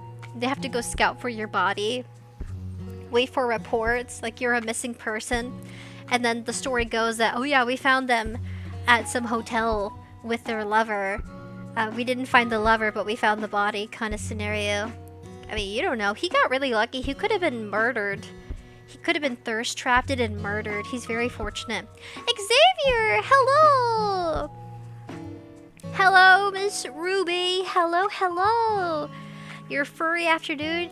Furry afternoon has been a fever dream of sharing stories.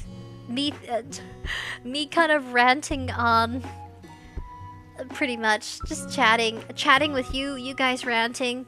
GK Alex says, it will only be a bit before it turns into school days. School days? High school rumble! Isn't school days with the yandere chick?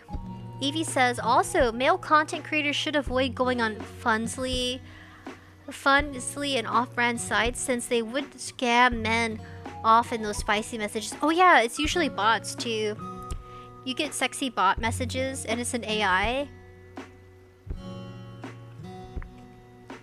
I have to drink water. I forgot. I'm a southern girl. It's always gonna be tea. I do love my tea. Nature Green says she loses her internet privileges if it's a problem for our relationship. Good. That's a good one. You have to stand your ground. They don't need the internet. They'll be fine without it. Nature Green says, and vice versa. Losing your internet access if you're gonna be acting a fool. GK Alex says, getting cheated on can really hurt one's ability to trust others. They're gonna need a lot of therapy. I would need a lot of therapy. Oh my goodness, I'm catching up, guys. I'm catching up. Evie says, dating fans is risky, but it will be rare for me to date an Oshi if she's not corpo. Don't date your Oshis. I wouldn't even advocate dating me as a potential Oshi. I don't know if I'm your Oshi. I would not date me. I am chaotic. I'm literally surrounded by laundry, by clean laundry. I have my laundry hanging because our dryer's not so good, and I like to hang dry my clothes. I don't like them shrinking in the dryer, so I have them hanging, but they're dry. I just haven't put them away. Excuse me, I burped. I recently, I'm trying to reorganize my clothes because I'm literally a lot of my clothes are in a fabric bag because we moved in about probably a month ago, and I still haven't unpacked everything. I'm still living in boxes. There's just not enough room to unbox things. It's just finding out where to put the box to store, and we don't have any storage space. We don't want to rent any storage space either. So, yep, I'm surrounded by laundry. I live a really chaotic life. I mean, I'm human. I'm human and I'm flawed, but I would not date me. Have you seen my room? Have you seen my room? It's behind me. Have you seen my room? It's full of plushies and clothes and chaos and dog toys. I have a bunch of dog toys in here. I'm a dog mom. It says, Evie, avoid the black pill ideologies, but there will be that type of love that will come back at some point. I think just date for the experiences, and if you're not down for some things, you're not down for it. You don't have to. Don't feel pressured to date or be in a relationship just so that way you can make your parents happy. You should do for you. Nature Green says, since you picked it back up against it, Nature Green. Nature Green says, you mean a lot to us. I genuinely think your streams have made me a better outlook on life. Really? To have a better outlook on life? I really try staying sane. I never want to be lost in the content grind where I say something I wouldn't actually say. So everything I said today, even the sharing the story, staring the story. I'm staring at you as I tell the story. Sharing my personal experience, that was really scary. And what's worse is that I couldn't unlock the door, and I just kept looking at him. I was like, oh great, I can't unlock it.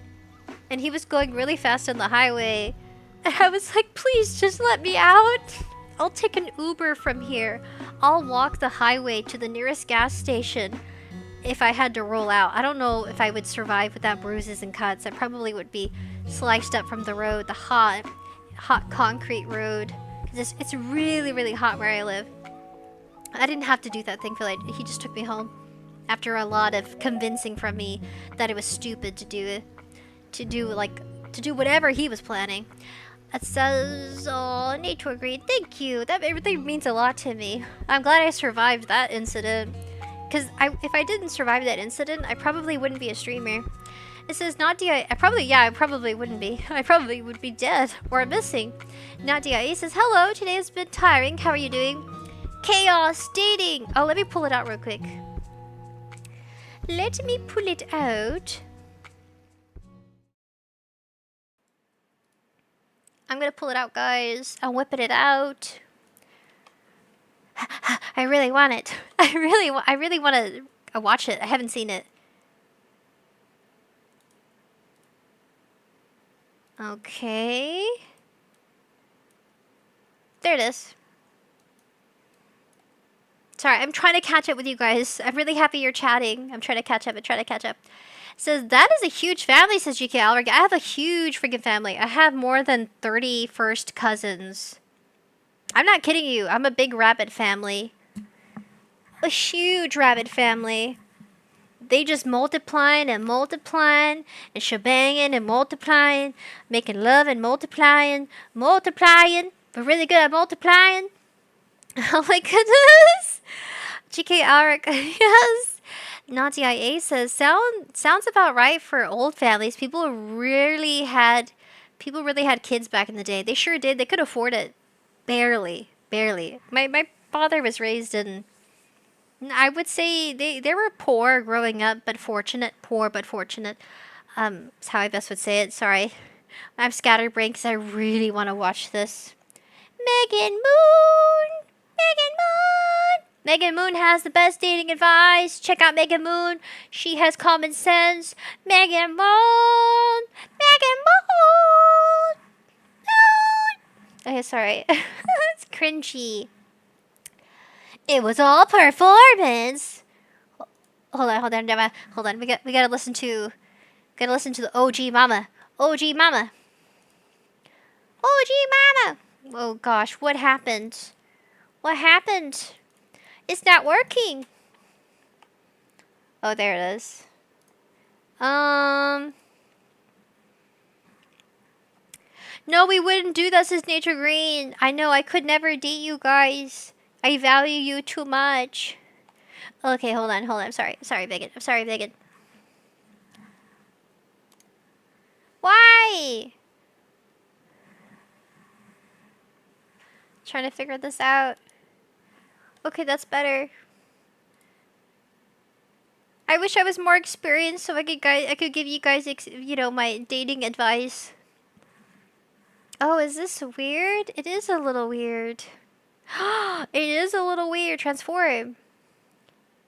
Reset transformation. Yeah! Megan Moon! She's cool. I've been watching her since I was in high school. Because she's cool. I was like, wow, you're so brave to be in another country all by yourself. You have quite the optimism mindset, lol, says GK Alric. I sure do. I really love looking at anything out in nature to make me happy. I'm like, oh, the sun's coming out now. Oh, so cute. And I like to I like to smile and laugh over the silliest of things. Even seeing a little bird poop out from its little butt. I'm just like, ew. But you're so cute. Muerto says, my dad has eight and a half siblings and 2 full siblings. That's a big family, see? People have big families. You just can't help it. You know? They just, get a little frisky. Evie says, my grandparents from my mother's side had 8 kids. I don't know why, but I'm smiling. I feel proud. I feel proud of your grandpappies. I feel proud of your dads. Your dad and your mom. I feel proud of you. That many babies. Whew. You're still around. Whoa. You're very fortunate. You're very fortunate health-wise. Not everybody survives the birth. Not DIA, it says... Yeah, old families, yeah. It's a bunch of babies. I used to grow up... Oh, I used to grow up. Sorry, my brain is so scattered. I'm sorry. I'm excited and scatterbrained. I'll try to slow down and try making sense of my words as they come out of my mouth like a slot machine. So... I always wanted to have a soccer team. I wanted to give birth to a bunch of kids. I was like, wow, Grandma, I want to have 12 kids. And she says, no, mija, no, you don't. Because if you have that many kids, you have to get yourself you have to get some medical treatment for your vajayjay. Because your vajayjay could fall out if you have too many kids. It could collapse. In other words, your vajayjay could collapse if you have too many. And my grandmother's, hers did. And they had to stitch her up and sew it back up because literally her insides fell out of her vagina. Yeah. So there's a lot of health risks to having a big family, but she survived it and she's still around. Very fortunate. I'm very proud of her for staying. Like, she's still like a very sweet, wholesome person despite everything. Despite medical health issues and, romantic infidelities from my grandfather. It says, Nature Green says, my mom's friend married his uncle after divorcing his dad. My friend's mom married married his uncle after divorcing his dad. That's weird. So your friend's mom divorced her husband and got with his brother? If I'm reading that correctly, sounds complicated. Evie says, yeah. Evie says, also, shaming men who are single isn't okay at all. Honestly, there are women who are single who can't get boyfriends. Me! Me! Oh my gosh, what do I have to do? Sex. Sex shouldn't be the first thing on the table. Whether or not you guys like each other should be. Nature Green says, yes, I've been on dates and finding out she has a boyfriend. Oh no, Nature Green, that's horrible. They always do that, don't they? I noticed that. They're still dating actively for options despite having a boyfriend. Guys, I can only handle one sausage at a time. One sausage at a time. I can't do 4, 3, 2. Hell no. I can't remember that. Look how scatterbrained I am. I'd be so dysfunctional. When is your birthday again? When did you say we were going to see your parents? Did we really plan that for this weekend? I couldn't remember. I really would be so bad at it. And that's why I won't. One sausage, guys. It's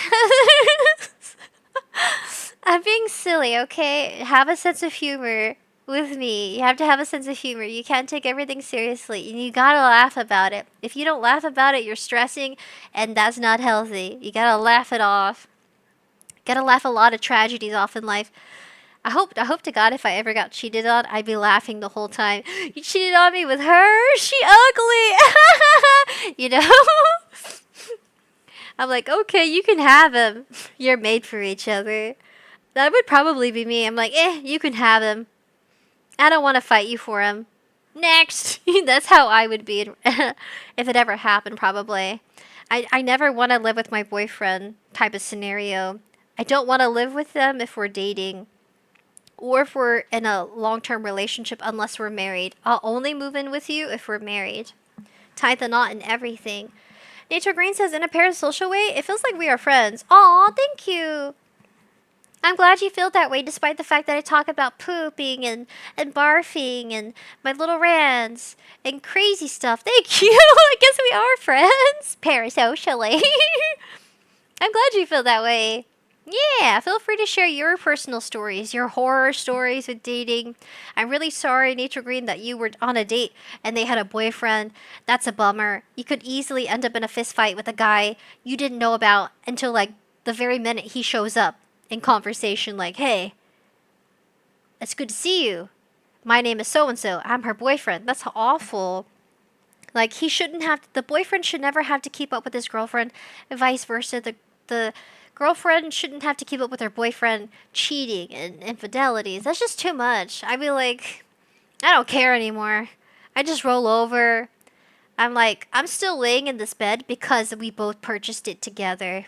I don't know, I have a feeling he's married. I think Mr. S is married. I don't know, I could be wrong, but it feels like he's married, guys. It's not his girlfriend, it's his wife. I don't know, type scenario. I think they're that serious, but I don't know. I just have a feeling, a gut feeling. I hope to God I'm wrong. Evie says, LOL! GK Auric says, that sounds like a horror movie to me. Which scenario? Oh, about having too many kids and the vajayjay falling out? It's true, it happens. The organs fall out. It's scary. You have to be careful not to push too hard. It just collapses. That's just what happens when too many kids. 12 kids. Actually, she had 14, but 2 of them passed away. 2 of them were stillborns. scary. Having a miscarriage is horrifying. I really do admire my grandmother. And the last time I went to visit her, she made orange juice and it was delicious. She made homemade orange juice. She squeezed it. She pulped it. She pulped some orange juice. She's like, "Do you want some orange juice?" And I said, "Yes, please." And I thought she was going to pull it out of a gallon of orange juice from the store. She's like, "No, I'm squeezing orange juice." And I'm like, "Oh my gosh, my grandfather's so spoiled. He gets fresh orange juice. And this mother fudger over here being a hoe. She making you orange juice. What's the matter with you?" But don't worry, my tias and my tios, they get onto him. They hit onto him? Yes, you could still be a diddler and a rizzler. In your old age. You still can. 70s, 80s, 90s, and don't stop him, guys. Hello, Saiko! Welcome! I missed you. It does sound like a horror story. Saiko! Hello! Nature Green says at Saiko, she's never got it going. I got what? Oh yeah, the video? Okay, here we go.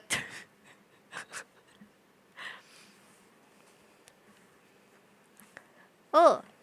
Wait a second.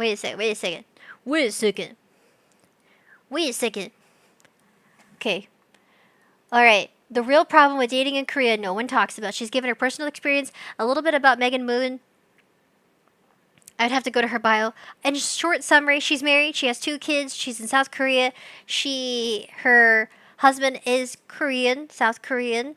They've been together for years. It's beautiful love story. She was also a really cool, how do I put it? She was a female bodybuilder, and she got to perform and showcase her body. She's really cool, guys. Really cool. She's a cool mom. I don't know how she does it, but she likes to talk about the culture, her understanding, and also like some advice from her and suggestions. Really cool stuff. GK Albert says, "Yep, prolapsing is a real danger. It is a real thing." Nature Green says, "It can fall out." Yes, Nature Green. If a woman has too many kids, her vajayjay could collapse and fall out, and they have to stitch her. That's what happened to my grandmother. She survived it. It's survivable. They have surgeries that can be done. Yes. So love your wife. Love your wives. Love your girlfriend if she's having your kids. Show her some love. Hold her hand. And pray it stays in. Just pray it all holds up together. That's why you gotta build some muscle down there. But the muscle gets... When you're giving birth, everything moves around your organs. You know, a lot's going on. Ooh, says Saiko. Nature Green says she's never got it going. What do you mean she's never got it going? Me getting the sausage? No, I'm not always getting the sausage. No. What's my favorite type of sausage? I'm talking about hot links now, guys. To get your head out of the gutter. Evie says, "Can we go with the Bagman demo?" So I wanted to. I can't get it started. I wanted to go into dating. Begin. So let's say you're looking for a watch. So you hop in your car, you're driving down the street, and you see a sign. It says watches. You think, great, they have what I'm looking for. So you park the car. You go into the store only to find out that there is not a watch in sight. What? The store is full of necklaces. So you think, well, Okay. the sign says watches, so there's got to be a watch somewhere in the store. So you scour every inch of the store, hoping to find a watch, and there are none. So naturally, you're going to feel tricked, deceived. Why in the hell would they have a sign up that says watches if they were selling necklaces? So you storm out of the store, furious that you just wasted so much time in there. And that is the experience that a lot of people are having with dating. Megan Moon! Hello, friends and family. This is Megan Moon, aka 저는 미국 사람입니다. She's I wanted so to make a video cute. about this topic because I hear so much from people in Korea about relationships, this one phrase. They changed so much after we started dating, or they changed so much after we got married. Even just last week when I was doing the podcast episode with Eunice Cho, with Uni Oni, she mentioned it too. When she was getting married, she was afraid because she's heard all around her about how people seem to be like one thing before the relationship becomes committed, and then afterwards they like radically change toward the opposite. Obviously, all over the world, there are cases where people show one side of themselves only to behave completely completely differently later after the relationship has been committed. But I have noticed that it is particularly extreme here in Korea due to a few societal norms and how people were raised. So I thought I would go over why that is today and how you can not fall into this pattern, because it is quite detrimental to relationships. The idea and the notion that you win someone's heart over as opposed to just being your authentic self and showing who you actually are so they actually know who they're getting in a relationship with, it causes so many breakups and it's causing people to waste so much time. And girl, I don't want that to happen to you. So let's get into. Okay, pause. Girl or guy?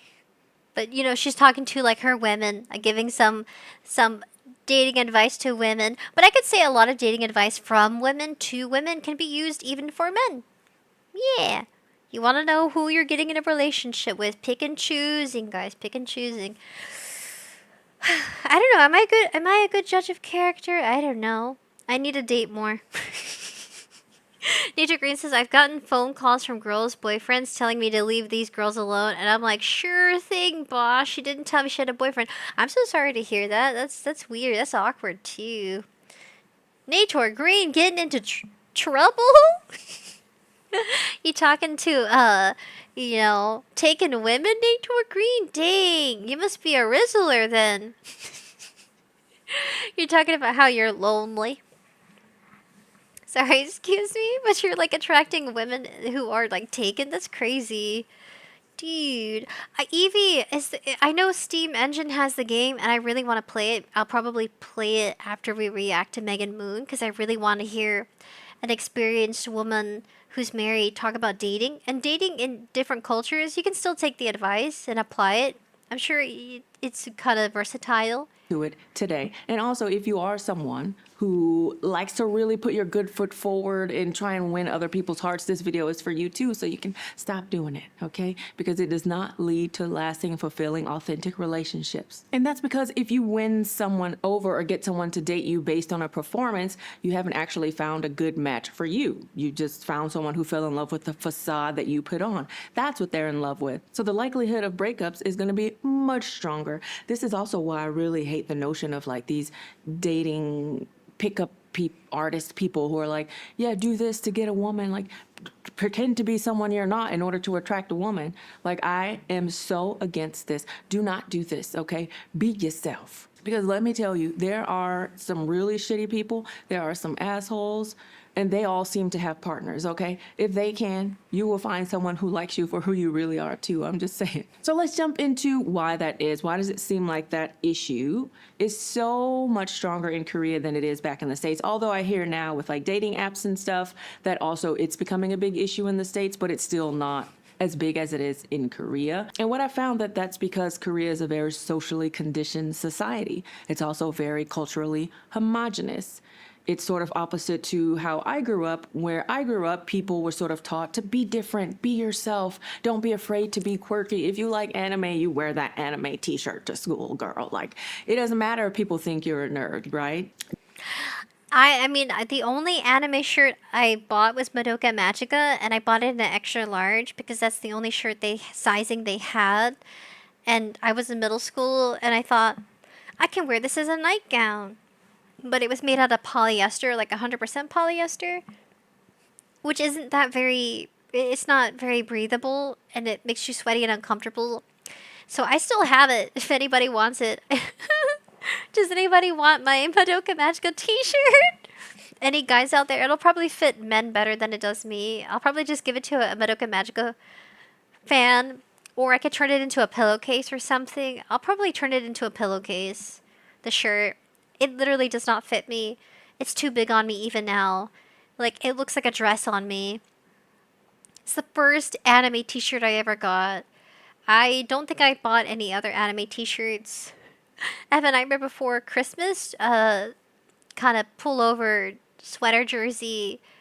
I guess it's a sweater because it has a zipper. Yeah, I have a Nightmare Before Christmas with Jack and his girlfriend Sally.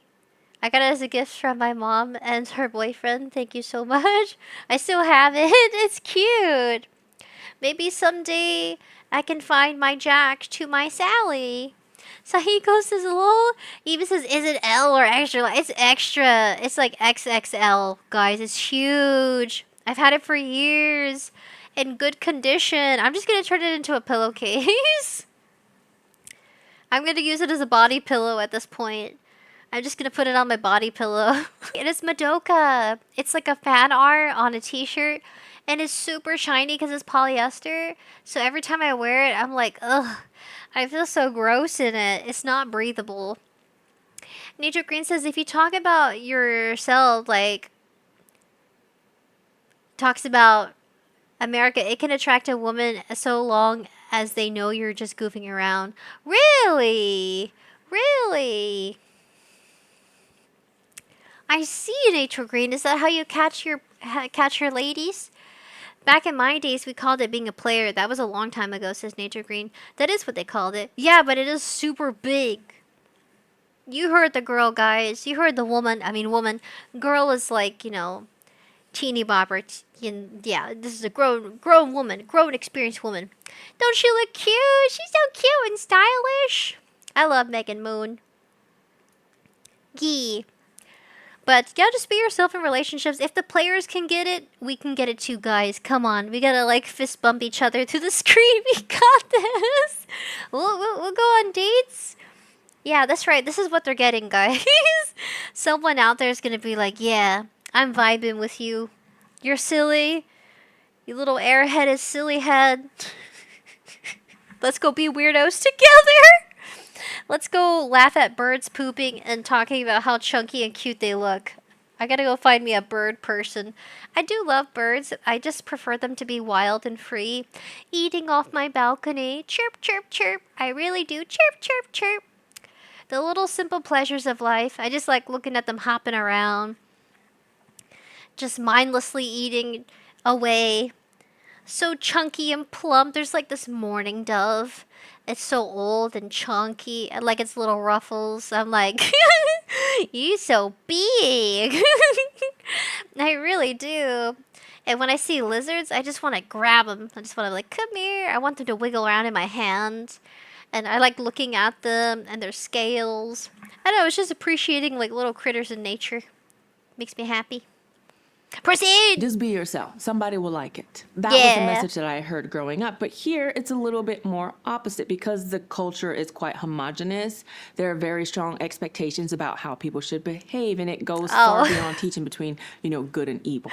And for many people who grew up in the previous generation, they grew up with a notion of conditional love. So from a very young age, people are sort of taught, I have to fit the expectations of my parents in order to be approved of and loved. And, you know, children, the main thing that they need from their parents is love. Children literally need that love and support from their parents so much. Well, it's for their survival. Like back in the day when we were cavemen, if kids left their parents at the first sign of emotional distress, everybody would be eaten by jaguars, run out in the forest by themselves. So it's a survival mechanism.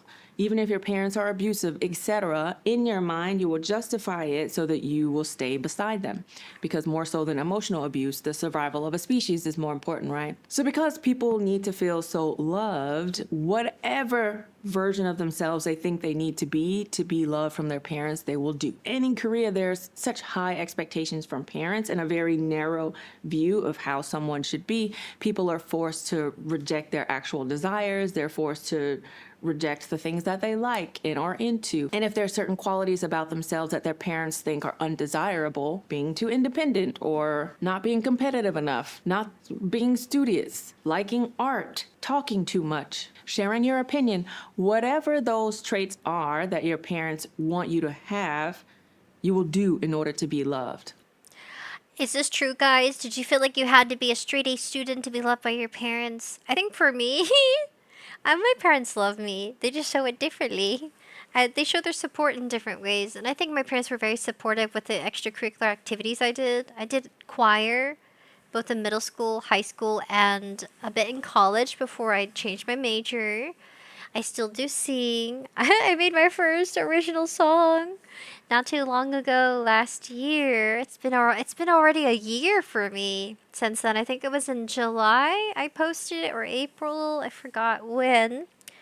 So I would say they've been supportive and very positive in my life to where I pursue the things I love to do, even with content creation. I feel like content creation can it be an expensive hobby? It can be. I think mine is a bit of an investment, very much so. But yes, would I say did I ever feel like my parents would love me more if I was a certain way? I think so. For me, it was talking less. So even now as an adult, I have a hard time conversing with people. Like today, for example, I had the chance to talk about my dogs, but I was not in the conversational mood, and I totally I totally ruined my chance to be heard, and I have a hard time with that. Conversing just in general or being able to talk about myself really. It feels less difficult because I'm streaming, because it's kind of like we're together, but I'm not literally looking at you dead in the eyes, staring into your soul, staring at each other awkwardly. Like I have a okay, so in IRL, I don't have a great. It's not easy for me to express my feelings on my face. I have a stone face. So I know I sound very energetic and I'm like very expressive digitally here, but in real life, I'm not very. You don't know how I'm feeling unless you ask me. And most of the time I'll say good or fine. Because if I get real with you, it's gonna be a monologue. It's gonna be a soap opera. It's gonna be this long, long answer. It's gonna feel so overwhelming. You're gonna wish you never asked ever again. I'm gonna spill my guts everywhere. Okay, this is how I'm really feeling. So a few months ago, I had this melodrama with family, and it's extended a few months later, hasn't ended, so I feel shitty, for example. Like, that's just an example. Got family drama, and it's bothering me, and it's never ending, blah, blah, blah. I don't feel great, but I'm having to push through and smile. That'd be like a really short version. I feel bad when my coworker does ask me, like, how are you doing? And I'm like, oh, good. Great. I'm fine. Totally not tired and exhausted emotionally. For me, yeah, it's like I'm too truthful. So I just gotta be careful. Blood Matter says, nope. Nature Green says, I've been told I have an economy of words. Economy of words. That's cool. You feel like a logistics kind of guy. Like we have to talk logical with you. If not, you'll lose interest in the conversation. Economy of words.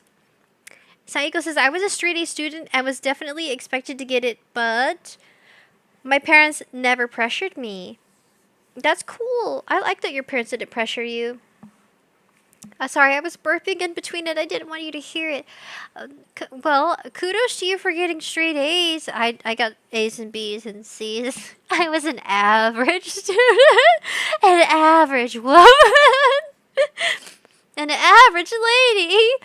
Nadia A says, yes, but after a while I stopped caring and so did they. Oh my god. I would say my parents have expectations for me. I was just joking with Papa Roar. Sounds so cute, Papa Roar. Padre Roar. I was joking with him about how, like, what if I get a boyfriend? What if I start dating? Because he was complaining about something really stupid. And I was like, let me give you something to complain about. Now you have reasons to actually complain. Look who's your next gym buddy is. You guys are going to go to the gym and hang out now. Yeah. You guys are going to be gym buddies now. I was joking with him. And he just gave me this face. And he was about to have a tangent. And I was like, I'm joking. Let me have a boyfriend. I'm almost 30. What's the matter with you? Yeah, I was gonna snatch a guy. Like, I was gonna find a random guy and be like, do you want to go hang out and grab some coffee? I was gonna be so random. Like, I feel like I have to initiate it or something. I wish the guy would initiate it, but the only men I attract right now are, like, either either the age of my dad, like in their 50s, and I don't want to date a 50-year-old man who has a, let's say, 18-year-old daughter or son. I'm not down for that. I'm not down for somebody who already has a family. So it seems like you need to pay more attention to your daughter or son than, dating. I mean, sure, date and find love, but I think they need more of your love and attention than I would, so I didn't want to get in the way of that. And I was like, no, no. I was like, well, how is your son doing? There was one situation I had to tell him no. I was like, no. Because I feel like his son lives, for example, I got to know this guy. I don't know how. I'm a social butterfly. I try to be. It's easier for me to talk to people outside of my office because I can make fumbles. I can make mistakes. In my office, I have to be professional. I can't say anything stupid because then it can go on your record and people will talk about it. You don't want to get written up for something dumb or for being, a silly goose when you shouldn't be a silly goose. Wrong place, wrong time. So I feel like I can be more of myself with talking to somebody I meet randomly in the building when I do my errands for work or when I'm doing, different things for the office. I'll go out, run some errands, things like that. And I feel like I can just be me without worrying so much. So he was telling me about his life and his kid. And I was like, well, like, your kid is only a few years younger than me. I think by 11 or 10 years. And I was sharing this story with my tia because this is related to dating, right? I was like, but he's like 50. He's like as old as my dad. And she's like, so what? And I'm like, no, not so what. You weirdo. No. He's as old as my dad. More than likely, he puts on a friendly face, but he's just as grumpy. He's just as grumpy and old. No! I want to get a man who's young and grumpy, but not as grumpy and frumpy, okay? I want to be able to go on fun rides and do some social activities without him saying that his back hurts and that he needs to sit down because he had a hip replacement. Excuse me? I'm sorry. I don't want to become a caretaker. I want a boyfriend. I don't want to become, someone's bedside table nurse. Nadia Aces, you are my boyfriend now. Do not resist? Oh my god. That is so funny. It's like, you can't run from me. You're too old to run from me. I can see some women being like that. GK Alex says, most dudes don't want to ask women out due to fear of being called a creep. You know what? I didn't want him to feel that way either. I was like, that's okay if you misunderstood. I think he wanted to take me on a date for Valentine's Day, but I hardly knew him. Like, I had talked to him like 5 or 6 times, maybe, which is quite a bit for meeting him randomly. Yeah, he works at an IT department, so I'm sure he makes good money. Probably makes really good money.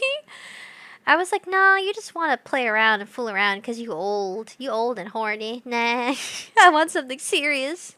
I don't think he would take me seriously because our age, he's like really older than me. Kudos to you if you're into that, but I'm not. Sorry. I'm sorry. I love that you're my boyfriend. Do not resist. I love that.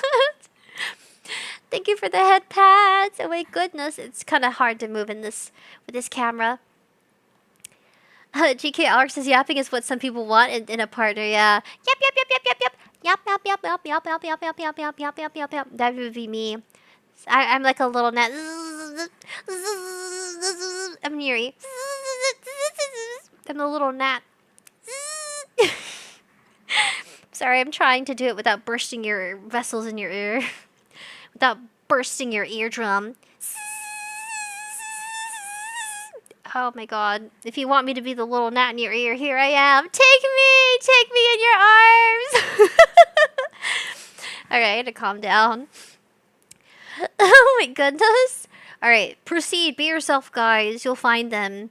Yeah, that person out there.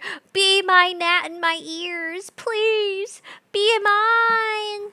I want a little gnat in my ear. My life is quiet and boring. I want you to zzz in my ear. As a result, people feel like they weren't completely accepted for who they are. And so in order to survive in households like that, people just have to reject those parts of themselves that are not seen as desirable. So it's Aw. like they create a second self. And their Oh. real desires and real personality and real values sort of get pushed down into the depths of their subconscious. And anytime any of those traits come up, they feel great shame around them because they were taught that they were unacceptable. So in a sense, they were taught not to love certain parts of themselves. And when that happens, you seek validation outwardly. But it runs so deep that for a lot of people, they actually think that they do want what their parents have told them because their true wants and desires and personality has been pushed so far down into the depths. And even though the person might not consciously realize that they are there, they're just dying to be loved and accepted by someone. And people generally desire for their whole self to be accepted, even the parts that they thought were shameful. And they were also taught that my authentic self is not lovable, so I should never show it. I should never share what my needs are. I should never tell people my true desires or wants or what I'm thinking. So they live in this bubble of just who they're expected to be. I love it. I had to pause in there. She's right. I didn't think anybody could love me for being a yapperoni, loud, super loud, very loud, guys. I'm extremely loud. If you live with me, my laugh is gonna be like piercing your ear. You're gonna go deaf with me, but we'll be together. I'll get you a hearing aid. Ruby's full of gnat energy, lol. I am. I really am, though. Gnat energy. You know I'm around. I'm just buzzing around. I would love to see that as a cute little drawing. I might draw it. Me as a little gnat in your ear. Hopefully I'm a cute little fruit fly. Not a fruit fly. I don't want to be a fly. Ew. Ew. Ew. I don't know. Flies are gross. They step on poo.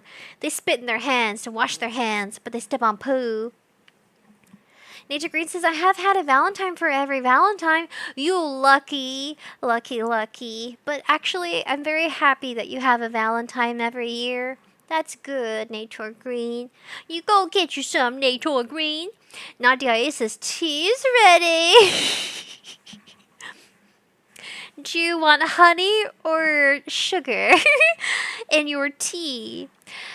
So, I think this could be related back to the streamer drama. Not really. It's not really drama. It's just a bunch of stuff mashed together to look like drama, but really it's a cry for help. I think it is. I think Mr. S. I was about to say Miss S. Maybe he has a Mrs. S. We don't know. I think Mr. S. I'm sorry. Don't react to me. Or whatever. Do it if you wanna. If you wanna. Anyway, I think Mr. S. I don't want to say the full name. I don't want them to feel too implicated despite them being implicated. I think they could be having a persona kind of shift, probably too, because there's the person that they are as an entertainer, and then there's the person they are deep down inside. Now, which is which? Probably both. You know, we all want to be loved, right? And sometimes it really feels good when people give that to us. I think it still can be related back to it, which is why we're reacting to it. Sorry. And we're also chatting together. It's like we're friends at the movie theater and we're being too loud and obnoxious. At a real movie theater, I try not saying anything. I promise. I'm a good Samaritan at the movies. I don't talk. It just we're like at a private theater right now where it's reserved just for us. It's not look. I start looking in January. Says Nature Green. Dude, like the way I read it though. I started looking in January. So smart. Smart, Nature Green. Very clever. Oh my goodness. I'm impressed. I gotta start looking in January. For real though. Nadia A says, my ability to make jokes, miss the timing, and have Ruby read it just when there's a new context making the joke funny again needs to be studied. You have good timing, guys. I'm trying to keep up with you. Please, I encourage you to chat with me. Give me your thoughts. Give me your ideas, responses, anything. Talk to me. This is why I'm a streamer, so I can talk with people. Sorry, I'm like super itchy. I'll change the thumbnail later. We'll have to reschedule when I can download the game because it wouldn't let me download the demo. I don't know why. I think I have to restart my computer, and I started stream, so I can't restart my computer because I think my Steam application is glitchy and it won't let me download the game. It's super weird, man. I don't know why, but I really wanted to play. But this is also 10 times better because we're talking together, interacting, and it feels great. Versus me reading dialogue to you and reacting to a game. That's just as fun, but this is way much more cooler. So honestly, I don't blame people for putting on a persona to be liked. I think I've even done it too. Toru Honda was my persona type in school. I just wanted to make friends, so I was as nice as I possibly could be.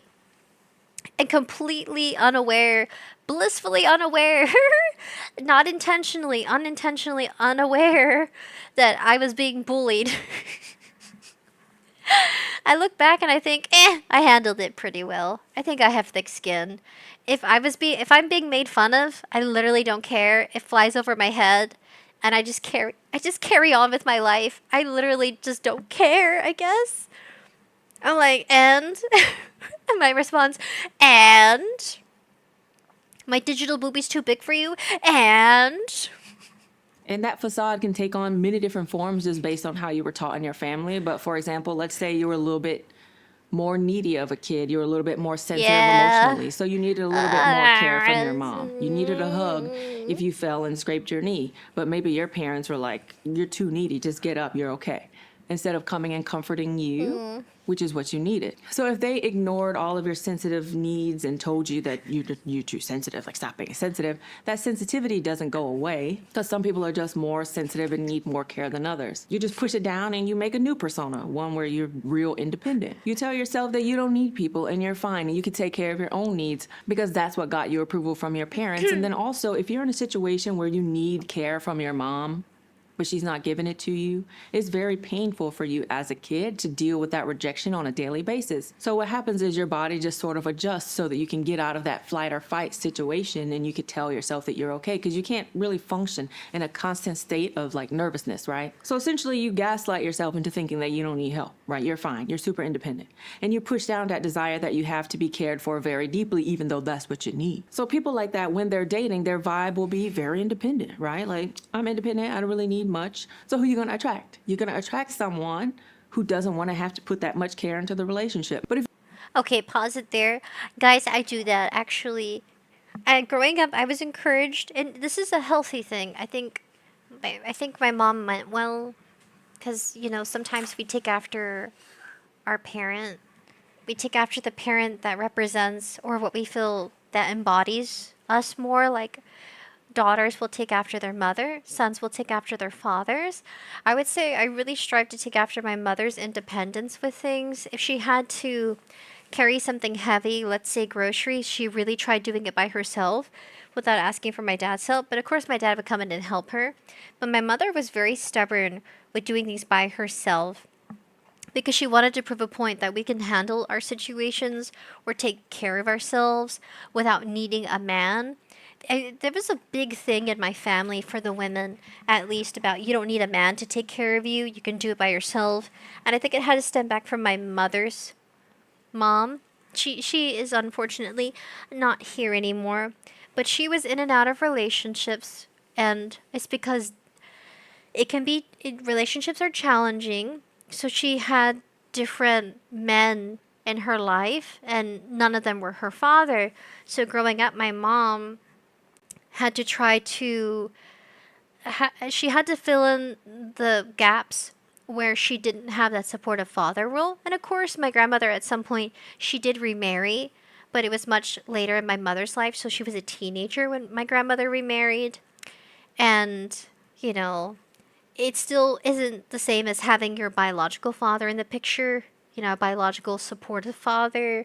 It really can change your perspective on relationships and expectations. So I would say my mom has really kept herself together despite our rough beginning. Because sometimes relationships don't work out. And sometimes they're just not there. So my mom she grew up and had a different perception of how you should be in a marriage and in a relationship.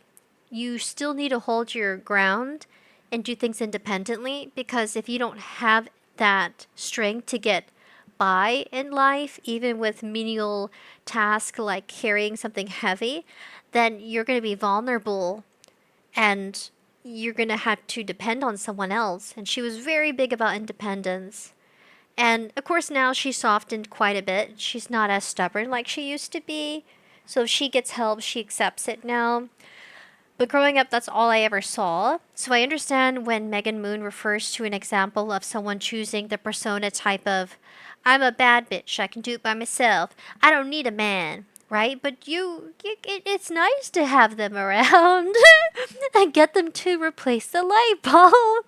Make them feel like they have purpose and that they're helping you. Make them feel good. Give them a task. And then congratulate them for completing it, reward them for completing it. And that really, it feels good to be needed. Men want to be needed. Maybe not all men. Maybe some men are like, honey, can you change the light bulb for me? I'm sure there's like different roles, reversed in different kind of ideal relationships, right? He wants to be Miss Daisy and sit in the passenger seat. Well, she drives crazy like a bat out of hell down the street so they can go get groceries, And there's like different happy ideal relationships for all of us, and that could be one of them where the roles are reversed or they do different things for each other, right? He's cooking and she's doing laundry, or she's setting appointments and he's fixing the car, right? I'm thinking of stereotypical archetype, kind of like a man and a woman relationship, a heterosexual relationship. I don't know anything about the non-heterosexual relationship because I'm not into tacos. And I'm not a man into sausages, so I can't advocate in those. So I'm just giving based off what I know, right? Right? Yeah.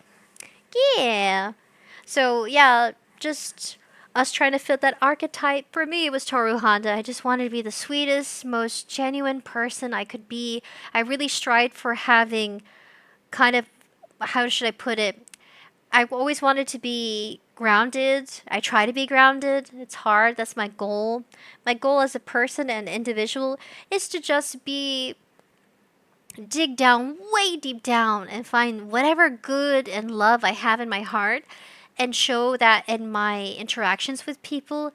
That's what I try to do. Sometimes people think I'm being flirtatious, and really I'm just being friendly. If I'm smiling and laughing with you, I have a hard time laughing sometimes or having a sense of humor, and maybe I'm just overanalyzing and having these high expectations for myself, and I'm just being hypercritical, self-evaluating. But this goes back to relationships. I'm just me sharing. That's how I see myself. I really try. I don't like lying. I'm not good at lying. I don't like being dishonest. But sometimes, we find ourselves in a position where we need to be more honest with ourselves and work on certain things.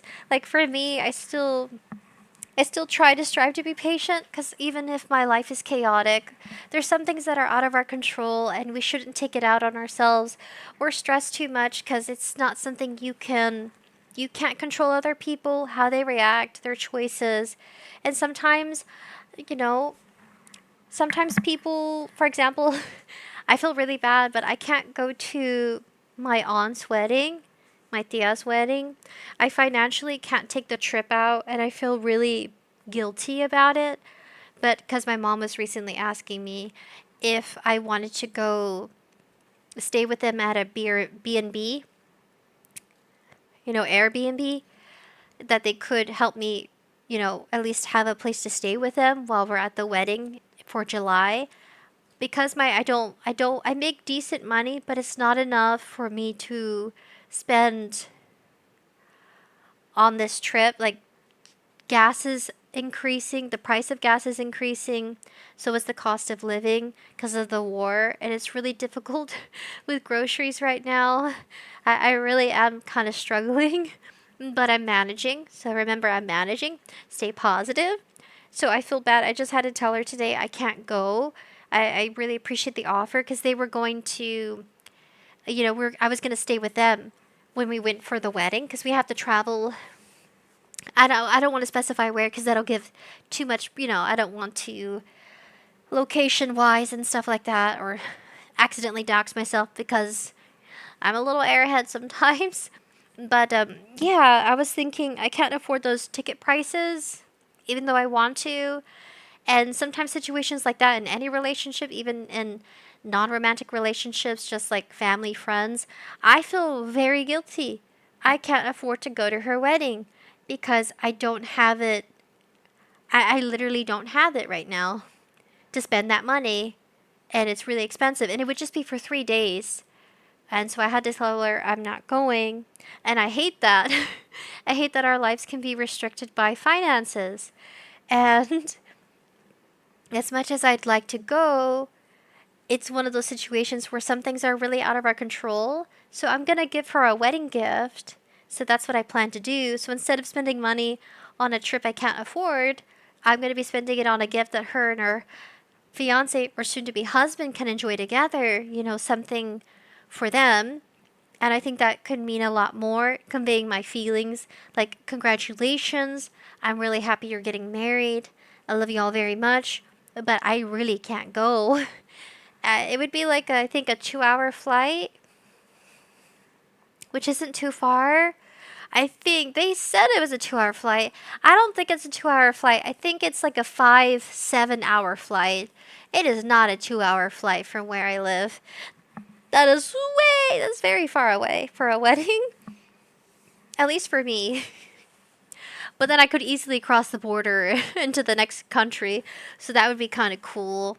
And I'm like, dang, I'm missing my opportunity to go. And I could probably travel around for a bit. I don't have paid time off. I may, I don't have a lot of benefits where I'm working. So I'm at a big disadvantage when it comes to traveling. It says, to be fair, I'm not a skilled driver, says Nature Green. Nadia says, hey, you got a great mindset, says Nadia. Huh? What's going on, guys? It says, I was thinking there should be art of you as a gnat, says Blood Badger. I would love that, Blood Badger. Draw me as a little gnat. It's just an anime head with wings. Right? It's just my head, but with giant wings on it. That would be so funny. That would be very punny. Very, very funny. I did not make a pun, sorry. For anyone who's confused. Nadia A says, well, now I don't wanna. You don't wanna make any more jokes? Nah, it's okay. Oh, you're so cute. Gossip can be fun, says GKL, right? It can be very fun until it isn't, and until people get hurt. Evie says, I need to finish playing Chorus Girl soon because the event is almost over. What event? The Easter event? This is... Saiko says, aw, thank you. Yeah, I know, I feel really bad. Like, I'm a few months away, and I feel like I'm missing out on a lot of things because of timing, because of finances, and the war is total booty. I hate this war. It's messing up our lives. It's messing up my life. It really is. Gas prices. I gas up every week because I live too far away from my job and I need to change my job, and getting a job is hard. Thank you, Sahiko. Nature Green says, you wonder why a 15 reduction in oil supply is causing a 50 price increase. Nature Green. I like that you're a smart butt. You're such a smart butt, Nature Green. But it's logical, and I like it. I like my smart butts. I can be a smart butt. I really can. I just hold back all the time. Saiko says they would understand. Money right now for everyone is tough. I know it's the most challenging time to get married. Yeah. I'm gonna miss it because it's a beach wedding. Nature Green says it might be much safer for her to drive and less expensive. It says, to be fair, I'm not a skilled driver. To drive? Oh, I see what you mean. Oh, for your girlfriend to drive type scenario. Oh. Oh, you're so right. Okay. Okay. It makes sense. Sorry. I was thinking back to our conversation about would you want to be passenger princess? Nature Green is passenger princess. I mean, passenger prince. That's cute. Kind of quirky. Christian, welcome, Christian. Yeah, 50 price increase, dude. I'm about to, I'm about to call into work. I don't want to pay the price, but I need the money. I guess getting paid is better than not getting paid. But back to personalities and um to what do they call it? Hold on a second. She just said it too. Pretending to be someone you're not just to be liked and loved by family or friends. Bad habits. How that goes into relationships. High expectation in South Korea and culturally in relationships. If you get in that kind of relationship, you're eventually going to feel more and more dissatisfied because your deep down need is to be cared for, and this person is just not caring for you. So then you start to show your neediness more and more. And the other person's completely blindsided because they thought you were okay because you were so independent. But they're not someone who's inclined to take care of people's needs like that. So they feel tricked and they're like, well, hell, I thought you were independent. Why are you so clingy and needy? Let me do my thing. And I'm very needy. I'm very needy and grumpy. I am grumpy and needy. I can be bubbly. It depends. You have to drag me out of the house. Oh, I want to go see this weekend is the last time to see flower blooms. And I want to go see it so bad. I want to go see the flowers bloom. It's like a botanical garden and it's free. And I want to take pictures in a pretty spring dress before summer comes and it gets really hot and sweaty out there. I get sweaty when it gets hot. It's going to be like 100 degrees, 109 degrees outside. So I really want to enjoy this spring weather. It's kind of cool, kind of humid. I really want to see the flowers bloom. So yeah, I don't blame her. I would be honest, I'm needy. Yeah, I think we're all needy. Let's just be honest. We're needy in different ways, but I see where she's coming from. If you act too independent, the other person's going to be confused when you need them for things because they assumed you're self-sufficient. I wouldn't say it's easy to assume that because the other person has it together. You could also be deceived that, let's say, they make you assume they have money and they're financially, like some sort of gold run. Like it's endless amount of money they have, but you get into the relationship and they're actually broke as F. So you feel deceived and now you feel tricked and your feelings are hurt and you feel betrayed because this person made you feel that they had their life together and they're broke and have no money, but they made you think they had money because they flaunted it and their car was really a rental. That apartment is actually owned by their father and they're a bum and now you're with a broke bum who's relying on their father who has money. That sounds like a K-drama of like a really bad relationship. They're broke and they're a gambler and they drink. They have all these bad qualities up until the protagonist finds the man of their dreams. It's so dumb. What if it's vice versa? She's broke and alcoholic and she does gambling until he finds the woman of his dreams who happens to be the lawyer who helps him fight his case with his soon-to-be ex-wife who would beat him and he worked so hard and he was a good man. That sounds like a K-drama. He just happens to fall in love with the attorney, but his real love of his life is the attorney's sister. Plot twist. It wasn't the attorney. It was the attorney's sister. That sounds so silly, but I can see it happening. Evie says Sakura Matsuri, right? Saiko says head pat. Christian, what is that? Sakura Matsuri? Who's that? Who's that? Evie, who's that? Who is that? Is that an anime? Context, please. then obviously, that relationship will unfortunately end. But a sad part is for that person who was suppressing their need to be cared for, when it finally came up in the relationship and that person rejected them, that further solidifies the fact that, I shouldn't have any needs. I got to keep it down even more and pretend like I'm even more independent. But in reality, It's not that nobody can accept you if you have needs. It's just that you haven't advertised yourself properly. You have a big sign up that says, look, I'm a watch. So somebody's coming and looking for a watch, but in reality, you're a necklace. Necklaces are okay too. You just have to advertise properly. In a sense, you have to drop that sort of false self that you've created. Yeah, guys, just don't lie. Don't lie. Don't lie at all. Even says Sakura Matsuri is a cherry blossom festival event. Oh, oh. That's what you mean. You're so cute, Evie. Thank you. Thank you for your patience. I was like, no, it's not that, but I'd be interested in Sakura Matsuri. I would like to see that. I'll probably watch someone live stream it from Japan. Yeah, because it's around that time, right? GK Alaric says, but the attorney's sister isn't into him type scenario. But the guy who's struck out of his luck, trying to divorce his ex-wife. You know, then there's the attorney that's fighting his case, but her sister isn't into him, but he's falling in love with her. There better be a K-drama out there inspired by something this random. I hope to God there has to be one. The attorney's sister is secretly into women, so she's not into him. So he falls back to falling in love with the attorney, and they live happily ever after. I'm just kidding. That's too far-fetched. There's no way. There's no way. There's no way, guys. That is so silly. I like that we changed it to, like, it's a male protagonist. Oh, what a love triangle. He's in love with the sister, but the attorney's falling in love with him. But the sister's in love with women. Nature Green says, I might fall asleep. Oh, Nature Green. Oh, I'm glad you're sleepy. I'm glad it's calming. Oh my god, it's almost 10 p.m. Evie says, Sakura Matsuri is a cherry blossom festival event. Christian says, I just got off Discord call with a friend. You did? Hopefully it went well. GK Alaric, I love we're on the same frequency here.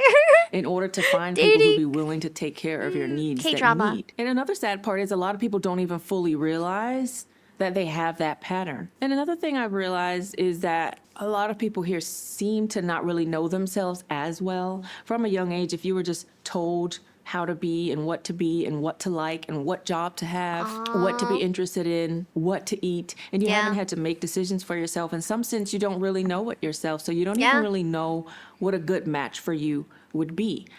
If you don't know yourself, then don't date. I think I need more time for self-exploration. I have a good sense of self. What about you guys? Do you have a good sense of who you are as a person, or do you think you need more time? I think know what your dislikes and your likes, know your hobbies and your interests.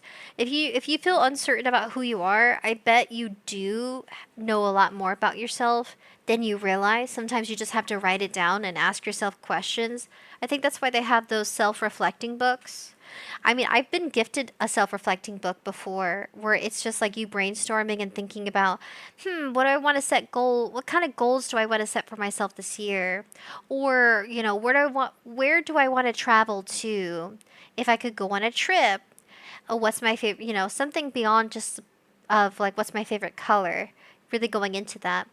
Nature Green says, I'm a man, I'm a gunsmith, and a YouTuber, says Nature Green. Nature Green flexing over here. Christian says, Christian, did the call go well, Christian? Did it go well? I love your multitasking. You're like watching our stream and on a call. Nature Green? Yeah, Nature Green. And you are a director of your own animated film series. Yeah. I was trying to put it into words because my brain's not working. Blood Badger says, you can ask them to record the wedding for you, right? You won't miss it. You're a genius. Yes, I could ask someone to record it. I've already missed one wedding already.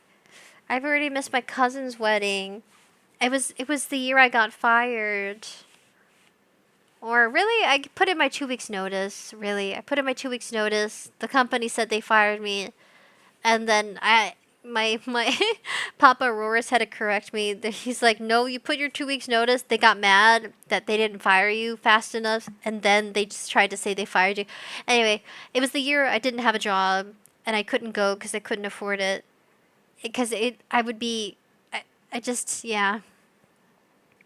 Yeah, I could ask them. Thank you for bringing that back up.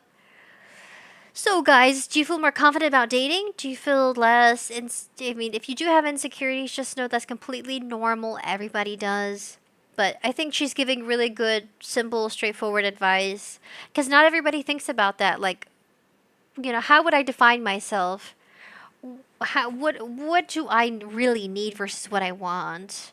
I have to ask myself that too. Because you can't just be with anybody. I mean, sure, any relationship is compromisable, situations, issues that arise, but still, you should still have some standard for yourself and never put yourselves in a situation that makes you uncomfortable. I would never want to be in a relationship that's public. I would never want to be with a public figure. I probably want to be with just an ordinary Joe. You know what I mean? And be their plain Jane. And when I'm not making content, I would have to consider that too. When do I tell them I make content? And what if I date someone, they're like, Google Doc time. I dated Ruby. This is my experience. I would hate that. I'm like, bitch, please keep some things private. Keep your intimate life private. I would be like, for real. You deceived me. I thought you were I thought you were an ordinary Joe and I was your plain Jane. How dare you? How dare you? I would only say nice things about them. I'm like, other than them being a little squealing Miss Piggy, they were all right. Yeah, we just went our separate ways because of careers and family and, just different cultural standards and expectations that didn't work out. And then they come out with this long Google Doc. It better be a Microsoft Word document. I will not have it any other way. It better be Microsoft Word. It better not be a Google Doc. They use that too often. It better be some nice typed, some nice designed, colorful Microsoft Word templates. Super pretty. Like, that would be nice. I'm like, can you try with the design, please? Please? Can you make an effort to make it look pretty? Can you bedazzle it for me? Yeah, that's right. I'm like, I'm not even critiquing what they put in the paragraphs. I'm critiquing the design. I'm like, this is ugly. This is an ugly document. I'm like, next. I'm like, I read through it. Boring, boring. Ooh, juicy. Describing my thick thighs. Ew, super juicy. Next. Scrolling, scrolling. Scrolling for compliments. I'm ignoring all the insults. Like, she's a fat ass, blah, blah, blah, blah, blah, blah, blah, blah. And I'm like, ooh, compliment. I'm literally highlighting what I took as a compliment. And it's like, yeah, that's 100% my reaction. I'm going to ignore everything else. Ooh. What else did you say about me in this Word document? If it's a Google Doc, ew. That's just ew. I don't know. I don't like it. It's just, if I feel like it. Hopefully not. That would suck. GK Alex says, I would only want to be called out in a notepad and nothing else. That's right. You know what, GK Albrecht, new standard. Notepad is not a Google Doc call out. It's a notepad call out. Dude, notepad on the computer? Would you read it? Blood Badger says, you're welcome, Roars. Aw, Blood Badger. Blood Badger. Oh, yeah, thank you for reminding me about the wedding. I could ask, but I'm still pretty guilty about not going. I don't know. I gotta find a way. I feel like it's just too expensive, so I can't. And I don't want to ask anyone for money. Nature Green says, it would suck for us if you got a boyfriend who wouldn't let you stream. Dude, can you imagine if I'm streaming and I had a boyfriend and he got super jealous of you guys? Your cute little fluffy self. And he got super jealous and he would just say something shitty into the mic. I would hate that. I would hate that so much. He's like arguing with you through my headphones as I'm taking powdering my nose. I would never take a fat, juicy redacted while streaming. I probably would take a pee or something. Probably would go numero one. I would never take a deuce while streaming. I don't. It would take longer than an hour. I take my time because of health issues. I would take my time. I do. Yeah. Yeah, if I rush it, I'll bleed out of my a-hole. I can't rush poos. If I have to go to the bathroom at work, I literally just pray. I'm like, I can't be in here more than 15 minutes, so I try going to the bathroom during my lunch break or before I go to work or when I come home from work. Because I'm serious, guys. I bleed. Like I bled today. I mean, I'm on my menstrual. I'm on the last day of my menstrual, but yeah, no, I have some health issues where I bleed out of my a-hole. It's horrible. A fan edition game of me would be like, you got the bad ending. She bled out of her a-hole. Oh, it's a horrible ending. I think I'd laugh about it though.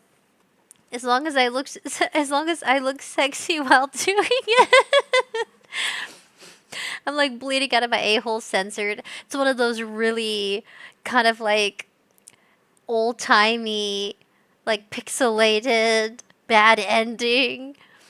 I think it's called Chio, Adventure with Chio. I love that horror game. Manly Badass Hero played it. Adventures with Chio. And she would get like really bad, crummy endings where they're like really violent and gory. I really love that game. Fan edition game. You get the bad ending. It's horrible. It's so funny. No, but I wouldn't be surprised if I do meet somebody who doesn't want me to stream. I don't see why they would get jealous over you. I really don't.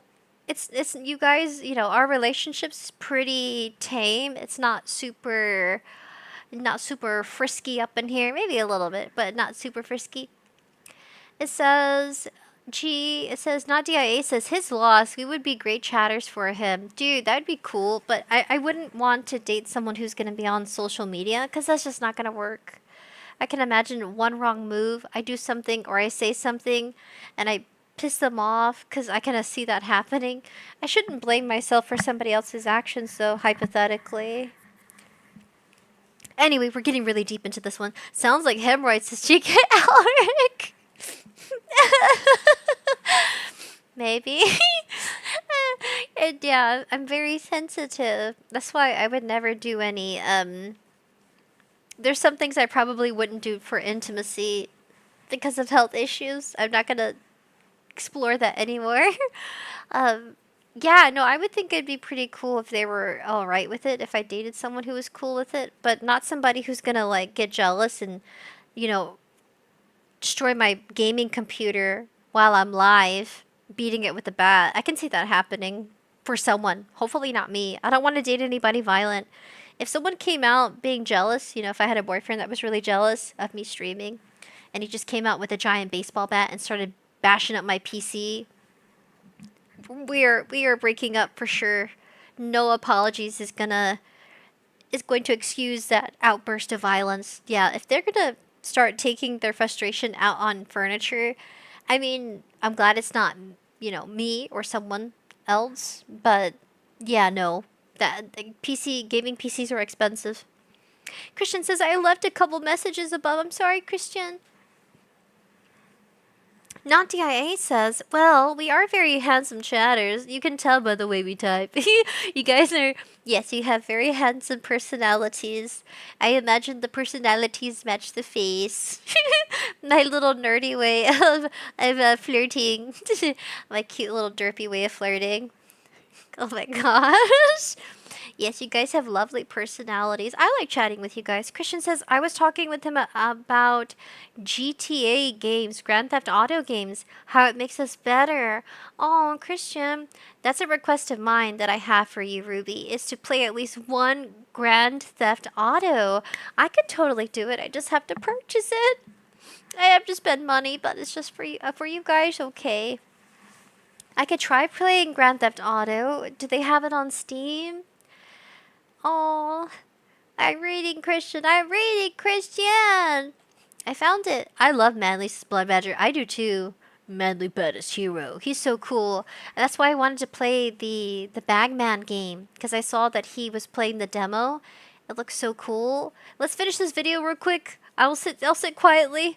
I'll try. Actually, talking and pausing is actually good. That's reacting. But okay, back to the video about personalities. Be yourself and don't pretend, because it doesn't end good. So as a result, you see that people will make decisions for relationships based on things that are kind of superficial, right? Based on status, superficial achievements, or being very beautiful, something that would just make them look better, as opposed to making decisions about the emotional maturity. Can they meet my needs? Can I meet their needs? The way that they choose partners tends to be very, very superficial. And then people like that tend to be so preoccupied, my southernness came out, preoccupied with making the other person like you, so they don't even ask, is this person compatible with my needs? They just want that validation so badly. They don't even care what the other person does or what they do or if they can meet the needs. They just want this person to like them, because that would mean that they are a lovable person. And that is so sad to me. And another thing that I have seen is that people, because when they were, a lot of people in Korea still live with their parents before marriage.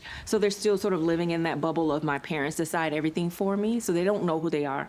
But then like they think they want somebody, and then after they get married and they're away from their parents, they start to explore a little bit more. Then they find out what they really want is not that person, or they find out they are interested in completely other things. So that makes relationships hard to start. So basically, if you don't fully know who you are, or you're pretending to be someone that's not your real authentic self, the chances of you finding a good relationship where you actually are compatible are slim to none. And another thing about Korean culture, I think, that makes this dynamic so strong, of people wanting to put their good foot forward and show a different side of them in dating, is just the hierarchical culture.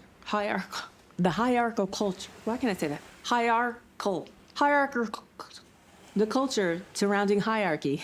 There's a heavy hierarchy here based on age, workplace, family, how much money you make. So in Korea, from a young age, people learn that the way that they behave needs to radically change depending on who they're around. Now, obviously, we will do that too, right? If you used to cuss a lot when you talk to your friends, when you talk to your church pastor, you're not going to be cursing, obviously. But I mean, on a more interpersonal relationship basis, there's a big variation in how people present themselves, especially if that person is considered above you in status or hierarchy. I don't have to worry about that, at least where I live culturally. I don't have to worry about status, money. Maybe a little bit if I'm going for a certain type of personality or individual or lifestyle, then I would have to worry about it. I really don't have any expectations for the other person making a whole lot of money. I know some people go into relationships and that's the first thing they think about. But for me, honestly, if they have a decent job and we both can manage to pay bills, then great. Because I feel like everybody strives to continue to develop their career, and we change jobs so that way we can eventually make higher pay.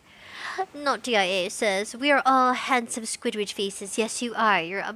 I should draw you guys with a handsome Squidward face, but, you know, in red bunny form. Fluffy red bunny form. Christian says, I'm not sure if they have it on Steam. I could check. Maybe you're right. Maybe it's only PlayStation. Maybe it's only Xbox. I don't know. Where could I find that? I wonder if the Microsoft Store has it. I'm not sure. I have to do some research on that. Words bottom text is not DIA. Where is it? It's bottom text. So how are you guys feeling the video about the Korean culture? How would you date if you were, you know, outside of what you're familiar with? How would you take that if you were in a relationship with somebody who does value how their elders see them? I guess in my family it does matter, but it's kind of like a free-for-all. The expectations are a lot less restrained. I don't think my parents have any requirements of me. They just, as long as that person respects me and, you know, supportive individual where we can develop a loving relationship. I would say love develops with time. It's not something you instantly, spontaneously have by staring into each other's eyes. It's something maybe less literate, you know, less of like a fantasy kind of setup for love, like, you know, outside of literature and the idea of how it starts and they held each other's hands for the first time and the sparks flew. I think if we just kind of take that out of the picture and really look at a situation of two people getting to know each other, there is less pressure and expectation about what they should be feeling. You're not going to feel sexual arousal 24/7, and if you do, it may be a health issue. You're not going to be feeling this like deep nocturnal urge to just be, you know, super lustful all the time. That's not love. And I think lust and love is really difficult to differentiate in the dating scene, especially when we have really bad examples online. Bad examples could be just a setup for failure. You going into a relationship where you have to be biologically constantly expecting each other to be, like physical affection is like the top priority. It may not be. Maybe the top priority in that relationship is communicating more, which is ideal. It's kind of hard to address because it's kind of like in general, right? Expectations. I feel like there's a lot of pressure for physical attentiveness. I think people are expecting that a lot when they first start dating. Like people right off the bat start just, they start shagging. I don't know. I heard that from somewhere. Maybe that's a really old term. I don't even know if I'm using it correctly. It's like an old term they use. Anyway, yeah, people just start, shebanging right away. I think you should take your time with being intimate. You really get to know the person. You want there to be something to look forward to, and I think men and women give it away too quickly. I think take your time with it, and I notice it could be the reason why people are constantly dating new people, switching partners all the time, because now you have nothing to look forward to compared to courtship. Let's date back maybe over 300 years ago. I'm sure people had relationships or scandals, whatever, but if you really look at it, people were very traditional for a reason. It's so that way relationships are kind of in stages, and if we kind of go back to a simplified form of taking our time with kind of understanding each other better, because what if you're 5 months in, and at some point you both really just don't like each other's lifestyle, but you're being active and intimate, so it feels good to be with them. Let's say intimacy's great, but everything else isn't. Then now you feel the pressure to make it work because, you've really connected. Intimacy is such a strong bonding thing, and I feel like you should only do it with somebody you trust and feel safe with. You don't want to force yourself to feel safe with someone that may have violent tendencies, or maybe they need to go through, therapy so that way they don't, take their aggression out on you. I feel like that's one of my concerns with relationships. I don't like it when people yell at me. Don't yell at me. I don't like to yell at people. I think you can talk to them and you don't have to scream at them for them to hear you. I think people just, I really don't like that. I don't like yelling or being physically violent to prove a point. I don't think that's even necessary. And a lot of the guys I met, they always stared right into my eyes and would say, "I have anger issues." So the guys I have dated, that's what they said. Or the guys I was, talking to, it's always, "I have anger issues."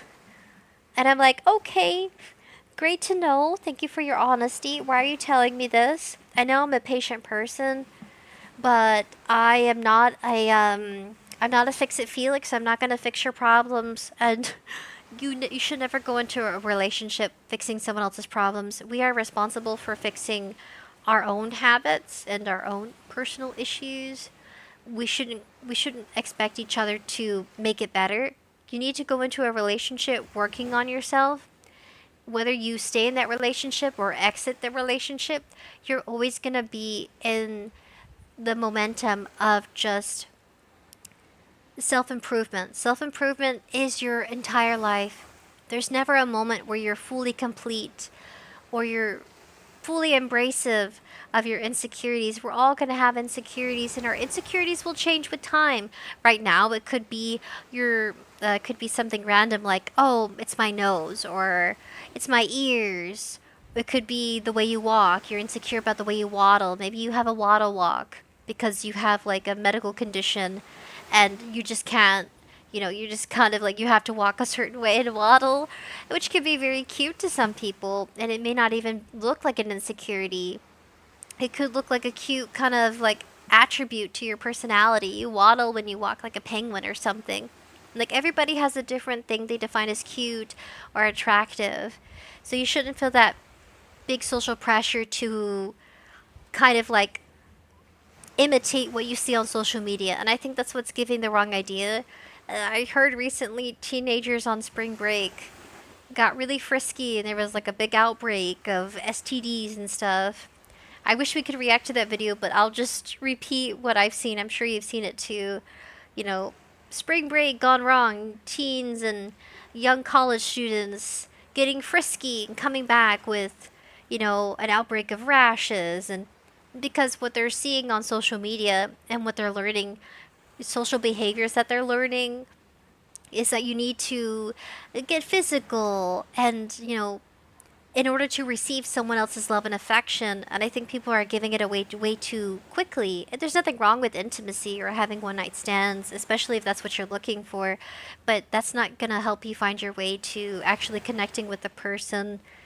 Yeah, I think that's a big issue. I mean, there's like where there are like TikTok posts where women are inviting men to their homes or apartments. And, it's the lifestyle where they have one night stands. They'll have a toothbrush ready for you, or they'll have amenities ready for you, things like that, where they're ready for a one night stand.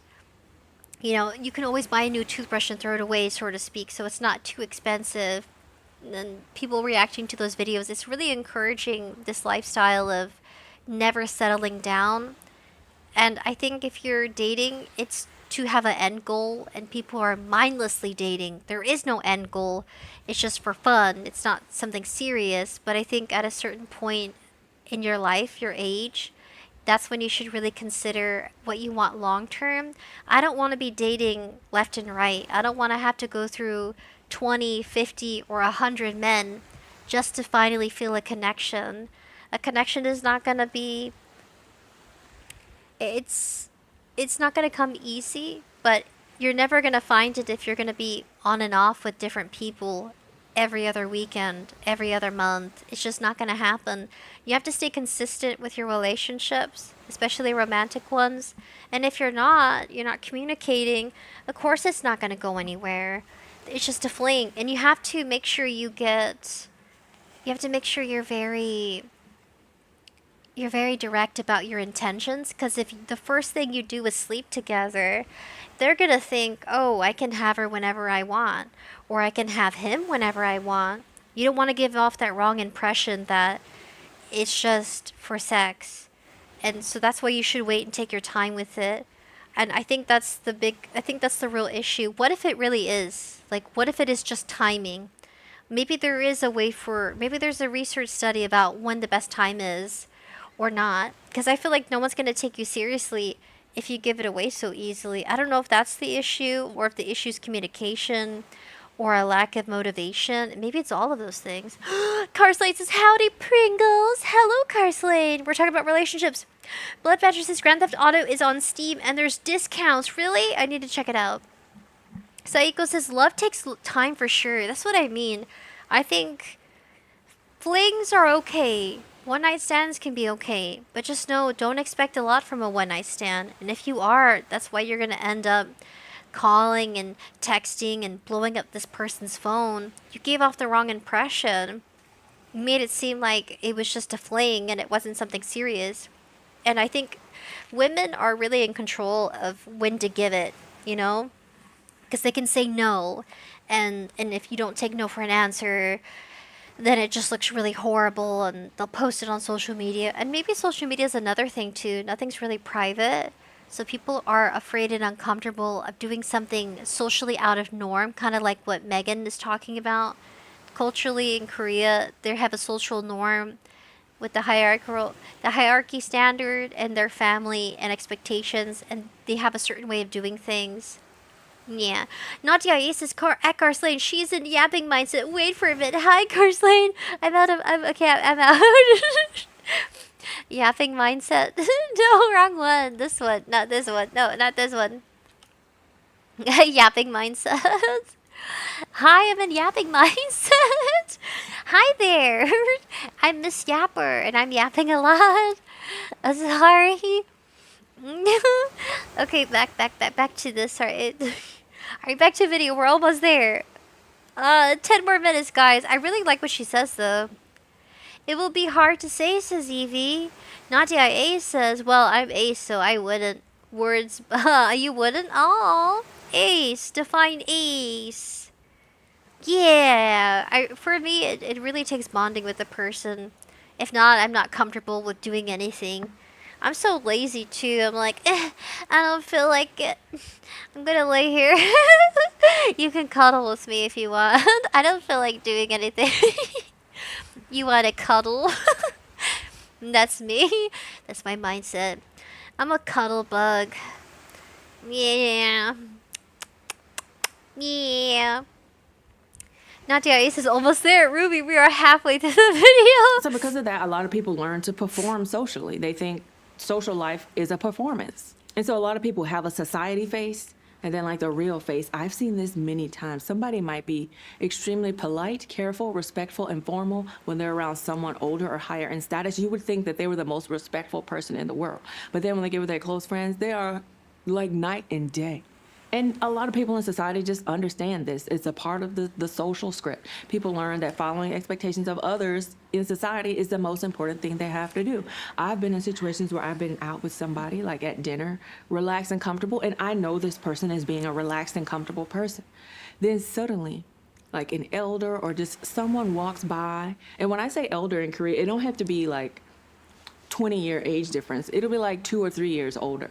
They could be the same college students, right? One is a freshman and one is like a junior or a senior. And they act like night and day. And it caught me off guard. I was like, who the hell was that person that just spoke to this senior in a totally different way? And there are social rules that you have to follow, even if you're eating or drinking with people older than you. You can't, if you're drinking and the person's older or in a senior position than you, you can't just like drink your drink like this. You gotta cover your face and turn to the side. You gotta pour their drink for them. You can't eat first. You have to sit and wait for them to eat. Like there's just a lot. How you hold the glass, you gotta hold it with 2 hands. You can't just get it like this. If they're older than you gotta hold it with 2 hands. When you clink the glass, you can't clink it on the same level. You gotta clink your glass lower. Like there are clear expectations of how you're supposed to behave in front of people. So people grow up learning these scripts and they learn that being liked often means performing scripts well. So people become extremely skilled at performing the version of themselves that fits the situation. So in dating, you want this person to like you. You will also perform because you've learned from a young age that being liked means performance. It doesn't mean being your authentic self. If you're your authentic self, well, that's shameful. How dare you have the desires that you have or like what you like? That is a lot of effort. I don't think I would date outside my culture. I like my culture's relaxed and pretty out there. I don't think we have any restrictions on who eats first. It's just like dinner served, let's eat. That's too much. I mean, I guess I mean, you could adapt if you're going into a different culture, and let's say you want to date someone who's Korean. You just have to take all of this into mindset. I was trying to relate this back to the drama, like how this could socially change someone's, personality or performance personality. So that's to think about. I really wanted to get into the psychology. I'm a serial Cheeto. Serial cheater. Cheeto. That's funny. Isn't the Cheeto guy a tiger? D.I. double gur. I love him. He's so cute. But that's more of Tigger, though. There's Cornflakes. There's Chester the Cheeto. Chester the Cheetah. And then you have Tigger. Because I'm kind of like a tiger stripe here. Got my tiger stripes on. And how do I get my jacket back on? Oh no, I'm crying. I'm a crying mess. There it is. No. There you go. I got my jacket back on. Sorry. I was over here without my jacket. Yeah. Yeah, I have the ocean waves on. Can you hear them? Brutal, says Carsley. Brutal. Nadia Ace is almost there. Oh no, we're almost there, guys. We're almost there. No, I couldn't do that. I can't do what he does. I can't do what Mr. S does. I'm sure he has to, because he's Korean, isn't he? He has like a Korean and an English name. Dude, how does that, is that why he's antisocial? Is that why he's always gaming all the time? Because he's free to do whatever he wants? There's less restriction? Not really much of an excuse, and shouldn't be used as an excuse. The psychology of a serial cheater. I guess it's not too deep, is it? Lol, says Evie! Oh my goodness. Evie says, people need to take time away from social media or leave eventually. I had to take a break for a while. I was comparing myself to other people, and I wasn't having a good time. I'm having a better time now. I feel more free. I can talk about things because my model kind of reflects my growth and maturity, but I'm still kind of fun and lively, and I like being a goofball. They have to drink before you do. You have to serve their glass. I can't do that. I'm too absent-minded to have mental clarity enough to keep track of who's older than me. I can't tell, because if you look at Koreans, they all look really youthful. Maybe I have to ask, right? You have to ask and know how old they are. I don't think I can remember that. So if you think about it, it's a survival skill that they've developed. It helps people navigate social environments smoothly. Because there are so many situations where if you are in a social environment, even if you don't feel like following that script, people will think that you're rude for not going above and beyond and doing all the extra stuff that you're supposed to do. And this is why I think living in Korea as a foreigner is great, because you don't have those expectations. And a lot of Korean people will even say that to me, like, you're so lucky you're a foreigner, you don't have to follow these expectations. Oh wow, as a foreigner? Oh wow. I'm like, I get a pass, I'm a foreigner. Ha! See, I'm about to choke on my own, like, freaking laughter. Nadia A says, growth is one way to describe the new model. Oh gosh. Jiggle, jiggle, jiggle, jiggle, jiggle. GK Alex says, cereal Cheetos is now what we should replace the cheater with. Yeah, we'll say cereal Cheetos on this channel. Another cereal Cheeto on the loose. And so in dating, people also have the same thing. If I'm to be liked, I have to do X, Y, and Z. I have to show X, Y, and Z, and I have to hide, conceal, don't feel my true feelings, emotions, etc. And this also leads to disaster because people do not freaking speak up about what they need or want, or about what makes them angry.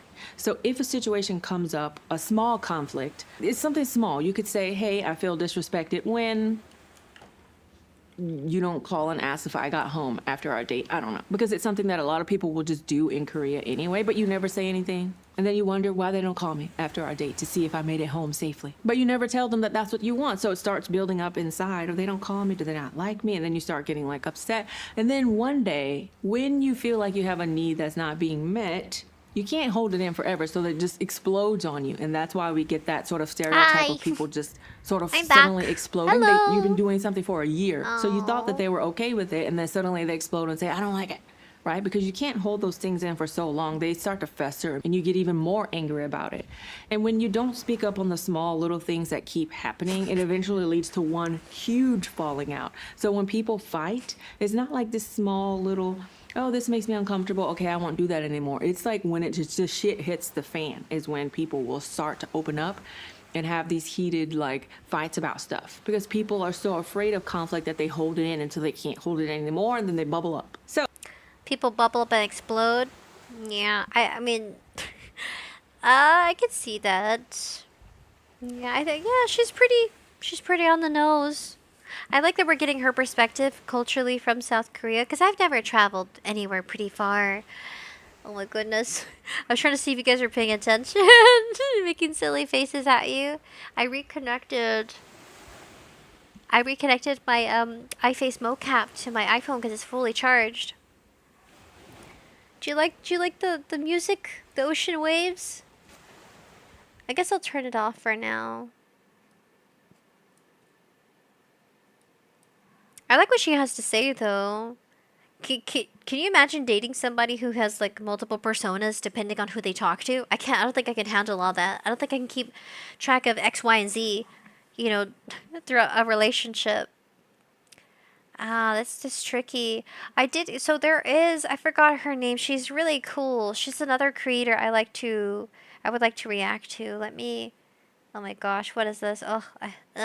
Twitter notifications, go away. Twitter notifications, go away. She's really cool. I need to go to my history. She's really cool. So there's a woman who she married her friend, her best friend, and they moved to Japan because he's from Japan, so he's Japanese. She said their relationship completely fell apart because there's cultural differences compared to like how he treated her when they were in America together versus how he treated her as his wife in Japan. She's really cool. I like her. I gotta find her. Where is she? Where is our lady? Beautiful lady. She's really sweet. She even shares her experience working at a cafe as a maid at a bar. So she has her nightlife experiences, dating experiences, marriage. Where in the world is. I was reacting to her too because she talked about her divorce. So you really have to think about relationships. Think about how complicated a relationship's gonna be if you were dating outside of your culture. It's doable. Megan Moon's a great example of you can work through any difficulties you may have. There's a way of structurally handling it and also understanding the dynamic of where you both come from culturally and how that mixes together. I gotta find her. She has a very. I was just watching her too. I cannot find her. I have Aki Dearest on my feed. I haven't watched her most recent video. Where are you? Oh my goodness. I'm going to refer to her. I am not finding her. Dang it.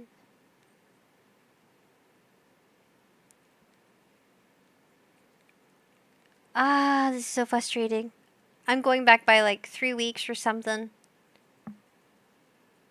Saved all my history. Where is it? So many VTuber reaction. I'm reacting to VTubers. No, I can't find her. I even liked her video too. Ah.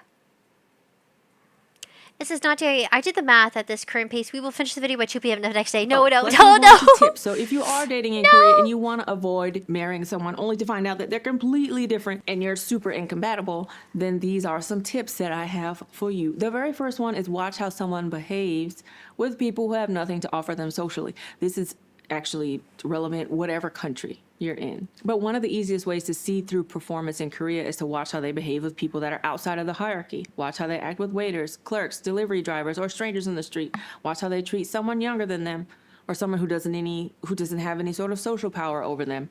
Because in a hierarchical culture, people are good at performing upward. And I've heard people say this too.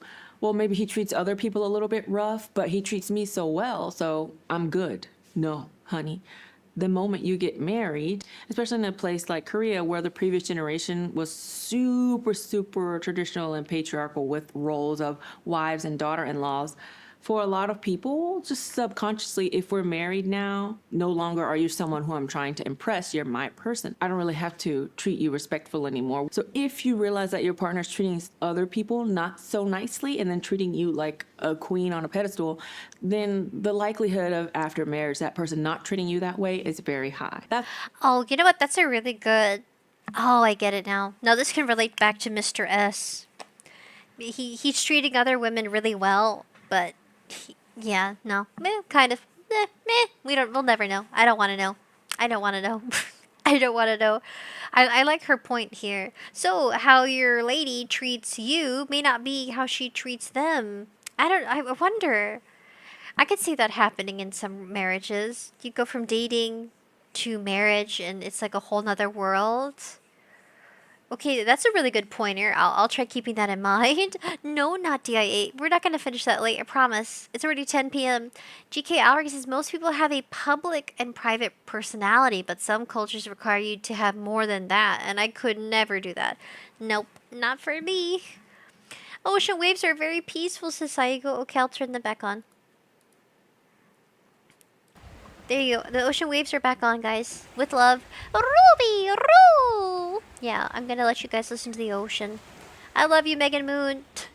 Remember, I know she's talking to her girlies, but honestly, this can be applied to men. That's why it's so necessary for you in Korea to make sure you meet up with your partner's oldest friends. One thing I've noticed in Korea is people really hold on to like their middle school and high school friends a lot, because when they were in school there was less of a performance going on when they were so young. So those are typically people's most authentic relationships. So you have to go and look at that friend group, and even if you're all out with his friends together and he's still acting a certain way towards you, look at how his friends act and how they're acting with each other. 9 times out of 10, the way that those friends act with each other is how your partner actually acts. And you want to observe them in as many environments as possible. Of course, everyone adjusts slightly depending on the context, but if the difference between the versions of them is so extreme, that's going to be a sign that a lot of their behavior is socially scripted. So why wouldn't you think that they would be doing a script with you too? Another big important thing that I've noticed that you have to do in Korea right away is to ask people what they actually want in life. What kind of life do you want? What kind of relationship do you want? What kind of person are you looking for? And see what they say.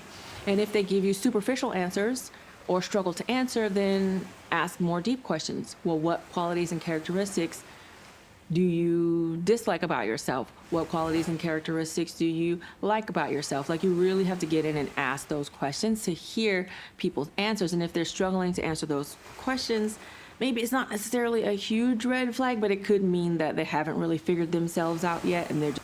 Guys, I haven't even figured myself out yet. Yet. I'm literally red. I wouldn't say I'm a red walking flag. I really haven't. I don't know who I am anymore. I don't know, who am I? I don't know. I think those are really great questions, but I don't have answers to any of them. Nana's scared, Roo. Hello, Nana. Natia says, honestly, I don't even know my personality. How would I be able to make others? Dude, this is so confusing. All I do is say hi, good morning, have conversations. This is complicated. I don't think I could categorize myself. I don't think I could.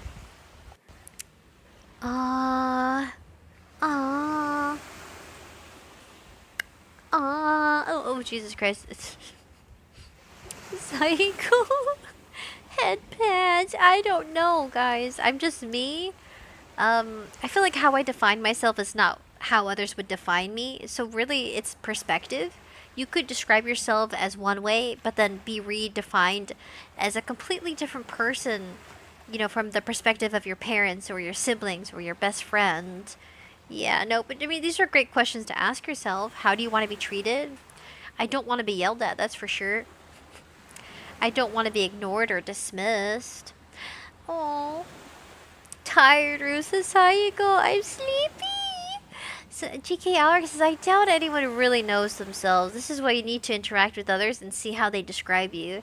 They can describe you, they can describe you all they want, but we're never really gonna know, unless we take an AI personality test, right? They should have that. They're over here making AI to replace us for work, for cheaper labor. They should be making AI to help us study the psychology of the human mind better. I would like to take an AI psychology test. What kind of person are you? I don't know. I'm just here. I'm just here. I'm existing. I'm here. Just sort of running on autopilot, whatever their parents or society told them. So it's a great chance that they don't quite know who they are, so you can't really have a good, authentic, honest relationship. And honestly, the best thing you have to look for is just consistency across environments, across time, and between what someone says they want and how they actually behave. So you really have to really dig deep and figure out also how you feel around them. Maybe they're saying they're this, but what is the feeling that you get? And you have to really be sort of in tune to your intuition to really feel out the person. Am I feeling the act that they have, because their real wants and desires tend to come out in subtle ways. But if you're someone who's not really in tune with your intuition or your gut feelings or really able to assess things properly, you could miss it. And also, if you are someone who's doing that, stop doing that. Just show who you really are. If you're really afraid that someone's not gonna like who you really are, then the first thing you need to do before you even start dating is to work on loving and accepting yourself. There, guys, that's the true answer to this. Grow and accept. I'm sorry, Megan Moon. I'm so sorry. I'm so sorry. That looks better. She's so beautiful. Guys, grow and love. Grow. Grow. Go love yourself. Go work on yourself before you get into relationships. Don't, you know what I mean? I'm going to give her a round of applause because it's really late and I love you guys too much. I'm going to change the thumbnail, but not right now. Not right now. I love you guys so much. It's getting really late. I still want to appreciate her knowledge because... Oh, what the heck is that? Budding! Give her a like, budding! Go subscribe and check out Megan Moon. She's really cool. Look, guys, her baby, her life. She's so cute. She's so beautiful. The cute little family. GK says they can describe you incorrect and the likelihood of it and the likability and the like, but it can help you with finding out who you presently are with yourself, if that makes sense. I like what she said though. I mean, I don't have enough experience with long-term relationships. I do have some dating. Like, I've done some fun dating stuff. I'm gonna go ahead and do this. And then I have to do... I can't believe I couldn't play the game. You guys, I'm really bummed out. I couldn't play the... I did something. Oh my gosh, I did something. Okay, I did something.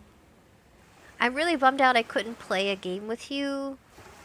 I was hoping to, and I couldn't. I tried getting the game to start, but I don't know if it's my computer, if I have to restart or something.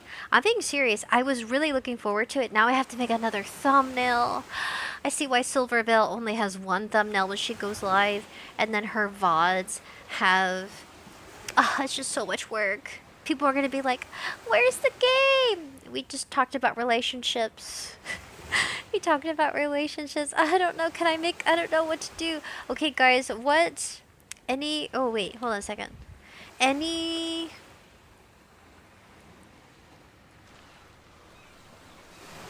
Do you have any suggestions for the thumbnail? What would you like to see for the thumbnail, guys? Can I go here for properties? Oh. I just did something. Where is it? Where is it? Properties? No. Filters? Yes, filters. Oh, okay.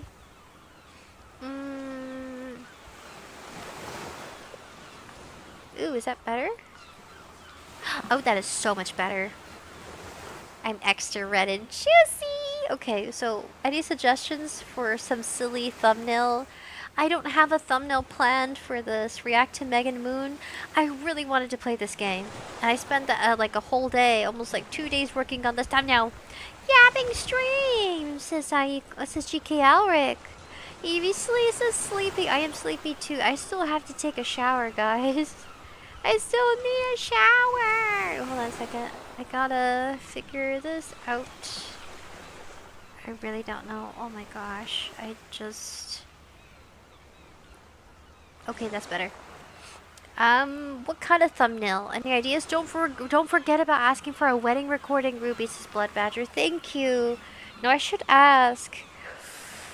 A good wedding gift. Cheese, basket of wine. Guys, this is really going to eat away at my mind and my soul. Evie says good night. Good night, guys. I hope you enjoyed the yapping stream. Just ranting, yapping. I could have reacted to Mujin's video. We could have reacted to it maybe another time. I think going into a short deep dive. Excuse me, I burped.